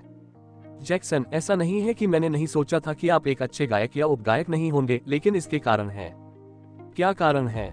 जैसा कि आप जानते हैं, यह एक दौर है जहां हम एक बैंड के रूप में जा रहे हैं, इसलिए हमें यह सोचने की जरूरत है कि कौन वाद्य यंत्र बजाने जा रहा है। कैमरन गायक और एमिली कीबोर्ड पर होने जा रहे हैं। मैं इलेक्ट्रिक गिटार संभालूंगा, इसलिए ड्रम अभी भी बाकी है और मुझे लगता है कि केवल आप ही इसे हमारे बीच बजा सकते हैं। वैसे भी अगर हम अच्छा प्रदर्शन करते हैं तो हम सभी क्वालिफाई कर लेंगे। एडन को अभी भी याद है कि कैसे जैक्सन ने उसे बताया था कि उसने अपने बड़े भाई से ड्रम बजाना सीखा है, लेकिन जैसा कि उसके बैंड में पहले से ही एक ड्रमर था, वह इसके बजाय गायक बन गया था। जैक्सन अभी भी थोड़ा निराश दिख रहा था, लेकिन वह यह भी समझ गया था कि एडन कहां से आ रहा है। यह वह क्षण था जब एडन की प्रणाली ने अचानक उसे एक संकेत दिखाया। बधाई हो, अपने आप को एक सफल योजनाकार साबित करने के कारण आपने एक विशेष गुण को अनलॉक किया है। अब आप अन्य लोगों के वाद्य कौशल को देख सकते हैं। वाद्य कौशल का स्तर 1 से 10 तक होता है। Versatile superstar, rise in Hollywood. 19 अध्याय 19। जब एडन ने देखा कि सिस्टम उसके सामने संकेत दे रहा है तो उसे लगा कि यह उसका भाग्यशाली दिन है। उसे हमेशा यह एहसास रहता था कि जो वह अपनी प्रणाली को देख रहा है वह सब कुछ नहीं है। इससे उन्हें अपने पहले से मौजूद कौशल में तेजी से सुधार करने में मदद मिली, लेकिन निश्चित रूप से इसमें और भी बहुत कुछ था। इसलिए जब उन्होंने देखा कि सिस्टम उन्हें बता रहा है कि उन्होंने एक विशेष विशेषता को अनलॉक कर दिया है, तो उन्हें लगा कि उनका संदेह वास्तविकता में बदल गया है। यह निश्चित रूप से भविष्य में मेरी मदद करेगा, उसने मन ही मन सोचा। किसी के वाद्य कौशल की जांच करना महत्वपूर्ण होगा यदि भविष्य में उसका अपना प्रदर्शन हो। क्या मेरे चेहरे पर कुछ है एडन? आप मुझे बिना रुके घूर रहे हैं। एमिली अचानक बोल पड़ी, उसकी टकटकी से थोड़ा असहज महसूस कर रही थी। वह अपने सिस्टम संकेतों को देख रहा था, लेकिन चूंकि एमिली उन्हें नहीं देख पा रही थी, ऐसा लगा कि वह उसके चेहरे को घूर रहा था। मुझे माफ करें, मैं बस कुछ सोच रहा था। क्या ऐसा है या आपको बस उस पर क्रश हो गया है? जैक्सन मुस्कुराया। एमिली ने बात की ओर देखा और उसकी अभिव्यक्ति से पता चला कि उसने ऐसी टिप्पणियों की सराहना नहीं की। नहीं, मैंने नहीं किया, एडन ने कहा और विषय बदल दिया। आइए अब अभ्यास शुरू करें क्योंकि हमने गीत पर चर्चा की है। उन सभी ने सिर हिलाया और लाउंज रूम से निकलकर अभ्यास कक्ष की ओर चल पड़े। कार्यक्रम की टीम ने प्रत्येक बैंड को एक अलग अभ्यास कक्ष आवंटित किया था, इसलिए यह बहुत आरामदायक था। जैसे ही वह चला, एडन ने उस नए विशेष गुण का उपयोग करने की कोशिश की जिसे उसने अनलॉक किया था। वह अपने वाद्य कौशल के स्तर के बारे में बहुत उत्सुक थे। एडन सिल्वराइट, 24 साल। गायन स्तर बेसिक ग्रेड 9। अभिनय स्तर बेसिक ग्रेड 9। वाद्य कौशल गिटार स्तर 5। Keyboard level 1। बांसुरी स्तर 3। एएन अन्य कौशल प्रवीणता प्रणाली के साथ ड्रम से बचने के लिए उपकरणों की दक्षता को अब ग्रेड 1-10 के बजाय स्तर 1-10 में विभाजित किया गया है। कोष्टक एडन ने लंबे समय तक गिटार सीखा था, इसलिए वह यह देखकर खुश था कि वह कम से कम इसमें मध्यम स्तर का था। जहां तक कीबोर्ड की बात है, वो बस बहुत ही ओरिजिनल बातें जानता था और इसे बहुत अच्छी तरह से नहीं बजा सकता था, और बांसुरी कुछ ऐसी थी जो उसने भारत में सीखी थी। चलो दूसरों की जांच करें, उसने सोचा और कैमरन की ओर देखा जो उससे आगे चल रहा था। कैमरून ब्रिस, 21 साल। गायन स्तर इंटरमीडिएट ग्रेड 2। वाद्य कौशल गिटार स्तर 5। बास लेवल 4। यह ज्यादातर उनके जैसा ही था, हालांकि वह जानता था कि 2 उपकरणों को कैसे बजाना है। कैमरून वास्तव में उस प्रकार का लड़का नहीं लगता था जो सीखने के उपकरणों में रुचि रखता हो। आगे एमिली थी जो उसके ठीक बगल में चल रही थी। एमिली जंग, 21 साल। गायन स्तर बेसिक ग्रेड 10। वाद्य कौशल कीबोर्ड लेवल 4। पियानो स्तर 3। उसके कीबोर्ड का स्तर काफी अच्छा था और एडन ने सोचा कि वह स्वीट चाइल्ड का अच्छा प्रदर्शन कर पाएगी, क्योंकि अंत में कीबोर्ड का हिस्सा बहुत कम था। आखिरी जैक्सन है। मुझे पता है कि उसने बहुत सारे वाद्य यंत्र बजाए हैं। एडन ने सोचा और जल्दी से अपने कौशल इंटरफेस की जांच की, बिना यह जाने कि वह चौंक जाएगा। जैक्सन ब्राउन, 18 साल। गायन स्तर बेसिक ग्रेड 7। वाद्य कौशल तारांकन ड्रम स्तर 7। गिटार स्तर 3। बास लेवल 3। क्या मैं इसे सही देख रहा हूँ? एडन मदद नहीं कर सकता था, लेकिन जैक्सन की स्थिति को गोल आंखों से देखता था। उसने सोचा था कि गिटार में लेवल 5 होना बहुत अच्छा था, लेकिन जैक्सन के पास ड्रम में लेवल 7 का कौशल था, जिसका स्पष्ट अर्थ था कि वह ड्रम बजाने में सुपर टैलेंटेड था। आखिरकार स्तर 7 लगभग शीर्ष स्तर को छू रहा था। मुझे नहीं लगता कि वह यह भी जानता है कि उसकी प्रतिभा कहाँ है। सबसे पहले एडन ने जैक्सन को किसी ऐसे व्यक्ति के रूप में सोचा था जो भाग्य पर स्टार सप्ताह तक पहुंच गया था। कम से कम यह मामला था अगर वह सिर्फ आंकड़ों के अनुसार जाता। जैक्सन के पास एक रोमांटिक कॉमेडी एनीमे नायक का भाग्य था जो हर दौर में बमुश्किल जीवित रहता था, लेकिन उसने कभी नहीं सोचा था कि वह ढोल बजाने में इतना माहिर होगा। अब मैं वास्तव में उसके कौशल का उपयोग कैसे करूं? उनके दिमाग में यही मुख्य सवाल घूम रहा था। मुझे लगता है कि हमें इसे थोड़ा अलग तरीके से करना चाहिए। हम स्पष्ट रूप से दूसरी कविता में सिंह को याद कर रहे हैं। हाँ, और उस भाग को थोड़ा धीरे गाने की कोशिश करो। कोरस में गति बढ़ेगी। हाँ ठीक है, मैं जानता हूँ क्या करना है, कैमरन ने कहा, गीत के बोल वाले कागज की एक शीट और एडन के बीच नजर डालते हुए। वे अभ्यास कक्ष में थे और उन्हें अगले दौर के लिए अभ्यास शुरू किए 2 घंटे हो चुके थे। शुरुआत में वे बहुत बुरे थे क्योंकि उन्हें नहीं पता था कि क्या वे एक दूसरे के साथ तालमेल बिठा पाएंगे, विशेष रूप से कैमरन और एमिली, जो कई गलतियां कर रहे थे, जैसे एक बीट को मिस करना या बीच में लाइन को भूल जाना। यहाँ तक एडन भी हाथ में इलेक्ट्रिक गिटार के साथ जगह से बाहर दिखे। केवल जैक्सन ही पूरी तरह से ड्रम बजाने में सक्षम थे। 2 घंटे के अभ्यास सत्र में वह शानदार रहे। एडन इस बात की पुष्टि कर सकता था क्योंकि वह लगातार उस पर नजर रखता था। इसके अलावा वह गारंटी के साथ कह सकता था कि ड्रम में जैक्सन का कौशल उसके गायन कौशल से बेहतर था। मैं वास्तव में अपने कौशल का उपयोग करने का एक तरीका खोजना चाहता हूँ, अन्यथा मुझे ऐसा लगता है कि मैं एक अवसर खो रहा हूँ। एडन, उसके मन में मुस्कुराहट। वह गाने में ड्रम के हिस्से को और अधिक महत्वपूर्ण बनाना चाहते थे क्योंकि उन्हें पता था कि जैक्सन अपने कौशल को तभी सर्वश्रेष्ठ दिखा पाएंगे, लेकिन उन्हें नहीं पता था कि यह कैसे करना है। उसके व्यवहार को थोड़ा अजीब पाकर एमिली ने उसे कंधे पर थपथपाया। तुम ठीक तो हो ना? आप जगह से बाहर लग रहे हैं। हाँ, मैं ठीक हूँ। मैं सिर्फ गाने को और बेहतर बनाने के लिए एक आइडिया के बारे में सोच रहा हूँ, कुछ ऐसा जो हमें जजों से अतिरिक्त अंक दिलाएगा। बिल्कुल। क्या? उसने अपना सिर झुका लिया। क्या आप दूसरे दौर की तरह कुछ बोल बदलने की सोच रहे हैं? एडन ने अपना सिर हिला दिया। इस बार गाने में वास्तव में कुछ भी गलत नहीं था जिसे वह जोड़ सकता था। अधिक से अधिक वे इसे अपने अनुरूप पुनर्व्यवस्थित कर सकते थे। इंतजार, मैं जानता हूँ क्या करना है। मुझे एक विचार आया है, उन्होंने कैमरून और जैक्सन दोनों का ध्यान आकर्षित करते हुए ऊंची आवाज में कहा। वे दोनों उसके पास गए, सोच रहे थे कि उसके पास क्या विचार है। आपको अचानक किस तरह का विचार आया? एडन के चेहरे पर मुस्कुराहट देखते हुए कैमरन ने पूछा। चलो गाने के अंत में 30 सेकंड के लिए एक ड्रम सोलो के लिए चलते हैं। एडन यही लेकर आया था। हालांकि वह पूरे गाने को पुनर्व्यवस्थित नहीं कर सकता, वह कम से कम अंतिम 30 सेकंड को बदल सकता था। आपका क्या मतलब है? अंत में एक ड्रम सोलो? आप मजाक कर रहे हो ना? हमारे पास इसके लिए समय नहीं है। कैमरन, ऐसा लग रहा था जैसे उसने सबसे बेतुका चुटकुला सुना हो क्योंकि यह गाना ड्रम की तुलना में बास और गिटार के बारे में अधिक था। मेरी बात सुनो। एडन ने एक गहरी सांस ली और अपना विचार बताना शुरू किया। मुझे पूरा यकीन है कि हम अपने समूह के साथ इस दौर को पार करने में सक्षम होंगे, लेकिन मुझे नहीं लगता कि गीत कोई स्थायी प्रभाव छोड़ेगा। लोग कहेंगे कि हमने गाना अच्छा गाया, लेकिन प्रतियोगिता के अंत में कोई भी इसे वास्तव में याद नहीं रखेगा। एडन, तुम क्या कहने की कोशिश कर रहे हो? एमिली ने एक भान उठाए, उसके शब्दों को अजीब और पेचीदा दोनों पाया। मैं कह रहा हूँ चलो प्रदर्शन को यादगार बनाते हैं। यह काम किया जब मैंने इसे दूसरे दौर में किया। गीत के बोल बदलना बहुत अधिक नहीं था, लेकिन इसने जजों पर बहुत अच्छा प्रभाव डाला। इस गीत में बदलने के लिए कुछ भी नहीं है, लेकिन हम अंतिम मुखर भाग को छोड़ सकते हैं। हम ऐसा क्यों करेंगे?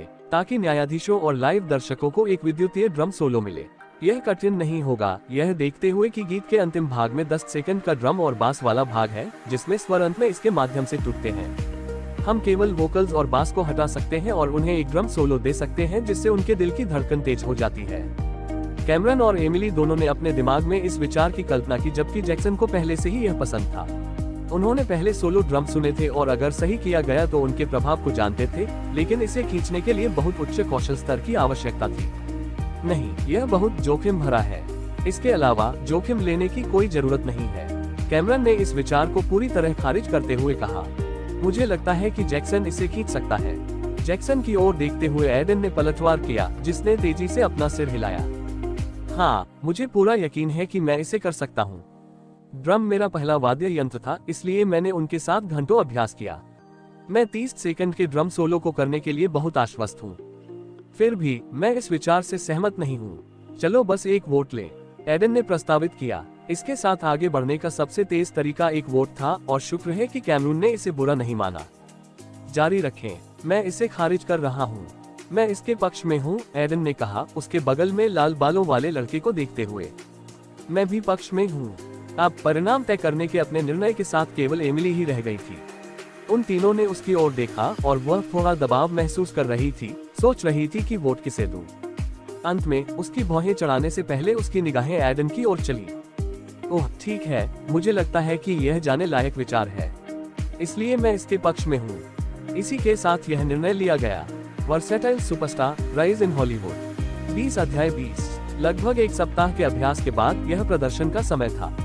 एडन के बैंड ने अंत में एक नई व्यवस्था के साथ काम किया था और वे एक उत्कृष्ट प्रदर्शन देने के बारे में काफी आश्वस्त महसूस कर रहे थे। प्रदर्शन के लिए मंच न्यूयॉर्क में सेट की तुलना में बहुत बड़ा था, जिसमें अधिक लाइव दर्शक बैठे थे। हालांकि एडन को पता था कि लाइव दर्शकों में से कई पैथर टीवी के कर्मचारी थे या जिन्होंने अपने कनेक्शन की मदद से पास प्राप्त किया था। आप पहले जा रहे हैं, एक स्टाफ सदस्य ने एडन के बैंड को नीचे देखते हुए कहा। वे इससे ज्यादा हैरान नहीं दिखे, बस थोड़े से नर्वस थे, जो बहुत सामान्य था। ठीक है, बस 10 मिनट में दरवाजे से चलो, हमने पहले ही सब कुछ तय कर लिया है। प्रदर्शन के लिए शुभकामनाएं। स्टाफ के सदस्य उन्हें सूचित करने के बाद चले गए और प्रत्येक बीतते हुए सेकंड के साथ वे कुछ और अधिक घबराए हुए और डरे हुए महसूस करने से खुद को रोक नहीं सके। खासकर जैक्सन, जिनका प्रदर्शन आज के दौर में सबसे अहम रहा। अपने प्रदर्शन के आधार पर वह कल के समाचार लेखों में या तो खलनायक या दिन का नायक होगा। उनके मामले में कोई ग्रे एरिया नहीं था। इसके बारे में चिंता मत करो। एडन ने उसकी कांपती टांगों पर ध्यान देते हुए उसकी ओर देखा। बस याद रखें कि हमने क्या अभ्यास किया था। आपने इसे तब खींचा। अब आपको बस जजों और दर्शकों के सामने ऐसा ही करने की जरूरत है। जैक्सन, यह ठीक रहेगा। बस मंच पर अच्छा संगीत तैयार करने पर ध्यान दें। एमिली ने भी जोड़ा और इसने जैक्सन को थोड़ा बेहतर महसूस कराया। आप लोगों को धन्यवाद। मुझे अपना सर्वश्रेष्ठ देने की भी आवश्यकता है, भले ही मैं ज्यादातर इस बीच में किनारे पर रहूं। एडन ने मन ही मन सोचा और अपनी सीट से उठ खड़ा हुआ। फिर अपने बैंडमेट्स की ओर देखते हुए उन्होंने मुट्ठी के रूप में अपना हाथ आगे बढ़ाया। चलो वहां अपना सर्वश्रेष्ठ दे। एमिली इसे टक्कर देने वाली पहली महिला थी। जैक्सन ऐसा दूसरे बाद में कर रहा था। केवल कैमरन ने नहीं देखा, लेकिन जब उसने उस पर टकटकी लगाई तो उसने उसे भी टक्कर मार दी। हालांकि ऐसा करने से पहले उन्होंने एक आह भरी। वापस स्वागत है दोस्तों। तो आप आज रात पहले बैंड हैं। क्या आपको लगता है कि आप अच्छा प्रदर्शन कर सकते हैं? मंच पर प्रवेश करते ही एलिसा ने पूछा। कैमरून ने पूरी टीम की तरफ से जवाब दिया, हाँ, हम ऐसा प्रदर्शन करने के लिए बहुत आश्वस्त हैं जो हमें अगले दौर के लिए क्वालिफाई करेगा। अच्छी बात है कैमरन, पिछली बार जब आप एक समूह के साथ थे तो आपके बीच बहस हुई थी। क्या इस बार भी ऐसा ही था? स्टीवन ने मुस्कुराते हुए पूछा। अन्य दो न्यायाधीशों ने भी उत्तर में दिलचस्पी दिखाई और उसके पीछे देखने के बाद कैमरून ने उत्तर दिया, इस बार हालात बहुत बेहतर निकले। जजों ने उस जवाब पर सिर हिलाया। वह चिट-चैट काफी थी क्योंकि स्टीवन ने अपना प्रदर्शन शुरू करने का इशारा किया। ठीक है, अपना प्रदर्शन शुरू करो। मैं आप सभी से बहुत उम्मीद कर रहा हूँ। आइए देखें कि आप क्या ला सकते हैं। इसके साथ ही प्रदर्शन शुरू हो गया। स्वीट चाइल्ड 80 के दशक का एक रॉक गीत था और यद्यपि यह एक विशिष्ट रॉक गीत की तरह लग रहा था, गीत अर्थपूर्ण थे। गाने की शुरुआत इलेक्ट्रिक गिटार से हुई। अतीत में एडन ने इस धुन को बहुत बजाया था, इसलिए जब उन्होंने गाना शुरू किया तो उसके हाथ पहले से ही चल रहे थे। ड्रम के शामिल होते ही गिटार से एक विद्युतीय एहसास निकलता है, जिसके अंत में कीबोर्ड आता है। यह तब था कि इस सामंजस्य में पहली कविता शुरू हुई जब कैमरन ने अपने हाथ में बांस को नीचे धकेल दिया। Oh, sweet child, whenever I look at your face, it reminds me of when my friends and I used to race. The sky was blue and times were right. You remind me of those cold summer nights. Hindi में, ओह मीठे बच्चे, जब भी मैं तुम्हारा चेहरा देखता हूँ, यह मुझे याद दिलाता है जब मैं और मेरे दोस्त दौड़ लगाते थे। आसमान नीला था और समय सही था। आप मुझे उन गर्मियों की ठंडी रातों की याद दिलाते हैं। कैमरून ने गाने के पहले छंद के लिए थोड़ी कर्कश आवाज लगाने की कोशिश की और यह पूरी तरह से गिटार के साथ कीबोर्ड ध्वनि के साथ तीव्रता में वृद्धि के साथ आया, जिसमें आवश्यक सूक्ष्म कोमलता शामिल थी। मंच पर ऐसा लगा कि कैमरन एक आदर्श रॉकस्टार की आभा का प्रतिरूपण कर रहे थे और धीरे धीरे एडन ने भी एक सफेद रोशनी को अपने से उतरते देखा। सफेद रोशनी हर जगह फैल गई और इसे देखकर वह गिटार बजाने पर ध्यान केंद्रित करते हुए मुस्कुराया। वह जानता था कि उसे स्वरों के बारे में चिंता करने की जरूरत नहीं है और बस अपना काम करने की जरूरत है। You had the smile that I once carried, full of innocence and peace, and the joy that I swear not to let it decrease. Whenever I tell you my fun childhood stories, I break down those memories, sweet and painful, but those were the days of glory. Hindi में, आपके पास वह मुस्कान थी जो मैं एक बार ले गया था, मासूमियत और शांति से भरा हुआ, और खुशी है कि मैं इसे कम नहीं होने देने की कसम खाता हूँ। जब भी मैं आपको अपने बचपन की मजेदार कहानियां सुनाता हूँ, मैं उन यादों को मिटा देता हूँ, मीठी और दर्दनाक, लेकिन वे गौरव के दिन थे। दूसरी कविता को समाप्त करते हुए कैमरून थोड़ा चिल्लाया क्योंकि सभी कैमरे उस पर जूम कर रहे थे। यह तब था जब एडन को चमकने का मौका मिला। गीत के इस हिस्से में उन्हें गति को उच्चतम स्तर तक बढ़ाने की आवश्यकता थी और ऐसा लग रहा था कि उनकी उंगलियां इलेक्ट्रिक गिटार पर नृत्य कर रही थी, जैसे कि एक राग जो आपके हाथ के बाल खड़े कर सकता है।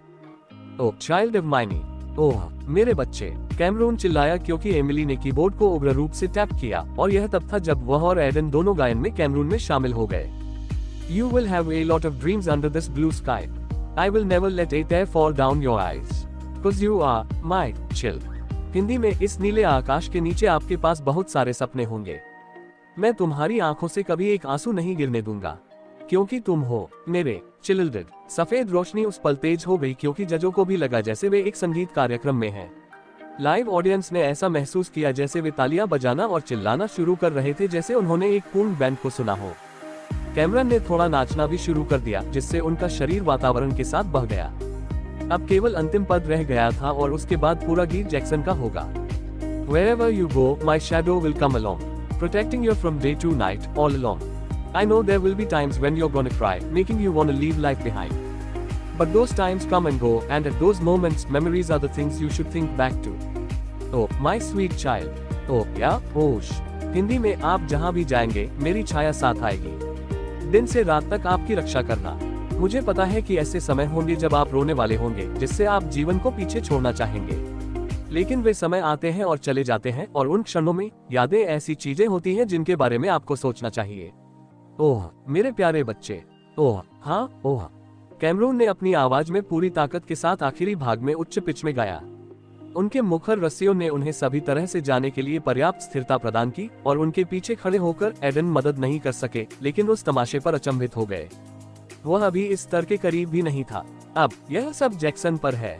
उसने जैक्सन की ओर देखा और बाद वाला किसी से घबराया हुआ नहीं लग रहा था। इसके बजाय उसकी आंखें केंद्रित थीं और वह पहले ही खुद को संगीत में खो चुका था। उनके शरीर की हर कोशिका बस इस गाने को पूरा करना चाहती थी। आखिरी कविता गाने के बाद कैमरन दूर चले गए, भले ही गाने का आधा मिनट बचा हो। और उस क्षण जैक्सन ने पूरी तरह से संभाल लिया। उन्होंने बास ड्रम मारा और पूरे मंच पर एक पिच बूम जारी किया। उसके हाथ बिजली की तरह हिलते थे जैसे वे ड्रम के हर हिस्से पर मारते थे। टॉम टॉम, स्नेयर, बास ड्रम, सब कुछ ऐसा लगा जैसे किसी ने संगीत में आतिशबाजी की हो और जैक्सन ने न्यायाधीशों और दर्शकों को अपनी प्रतिभा का हर औंस दिखाया। 30 सेकंड के लिए दुनिया उनका मंच थी और उन्होंने इन कुछ सेकंड में सभी को चकित कर दिया। यह इतना शानदार था कि उसके बैंड के अन्य सदस्यों ने उसे चौड़ी आंखों से देखा। यह अभ्यास सत्र से भी अधिक शानदार था। उसके माथे पर पहले से ही पसीना आ रहा था, लेकिन उसने इसकी परवाह नहीं की। जिन दर्शकों ने अभी अभी कैमरून की विद्युतीय आवाज सुनी थी, वे पहले से ही एक नई भावना के रूप में अपनी भावना को भूल गए थे। ड्रम की छड़ें जैक्सन के हथियारों की तरह चली क्योंकि उन्होंने वास्तव में दर्शकों को मंत्रमुग्ध कर दिया था। फिर अचानक एडन ने ड्रम से एक छोटी सी चांदी की रोशनी को गाने के साथ मिलाते हुए देखा। प्रकाश ने पहले से ही उज्जवल वातावरण को उज्जवल बना दिया। यहाँ से एडन ने बस एक मुस्कान छोड़ी और अपनी आंखें बंद कर ली। संगीत को महसूस करना चाहते थे। 30 सेकंड बीत जाने के बाद भी जैक्सन चलता रहा। जब वह खेल रहा था तो किसी ने उसे रोकने की कोशिश नहीं की। वे केवल उस पर अपनी दृष्टि रख सकते थे और इस प्रदर्शन के लिए देवताओं का धन्यवाद कर सकते थे। अंत में कुछ और सेकंड के बाद जैक्सन का वन मैन शो समाप्त होते ही तीव्रता कम होने लगी। यह समाप्त हो गया। ऐसा लगता है कि यह बहुत जल्दी है, एडन ने सोचा जब उसने देखा कि जैक्सन अपने माथे से पसीना पोंछ रहा है और गहरी सांस ले रहा है। प्रदर्शन ने उन्हें थका दिया था। अचानक उन्होंने दर्शकों से ताली बजाने और जयकारे लगाने की आवाज सुनी। उन सभी ने मंच से नीचे देखा और देखा कि कुछ लोग तो अपनी सीटों से उठ खड़े हुए हैं जबकि अन्य उन्हें फिर से ऐसा करने के लिए कह रहे थे। ऐसा लगता है जैसे मैं अपने ही कॉन्सर्ट में खड़ा हूँ। उन चारों का भी यही विचार था और वे तालियों और प्रशंसा के आनंद में डूबे हुए थे। यह वास्तव में उनके लिए जीवन में एक बार आने वाला अनुभव था। एडन ने दर्शकों में धीरे धीरे चांदी के रंग के साथ सफेद रोशनी देखी क्योंकि जयकारों की आवाज तेज होती जा रही थी। वे इतने तेज थे कि जज भी ज्यादा देर तक बोल नहीं पाए। अगर वे चाहते भी थे तो उन्हें इस तरह के प्रदर्शन के बाद अपने विचारों को इकट्ठा करने के लिए वास्तव में कुछ पल लेने की जरूरत थी।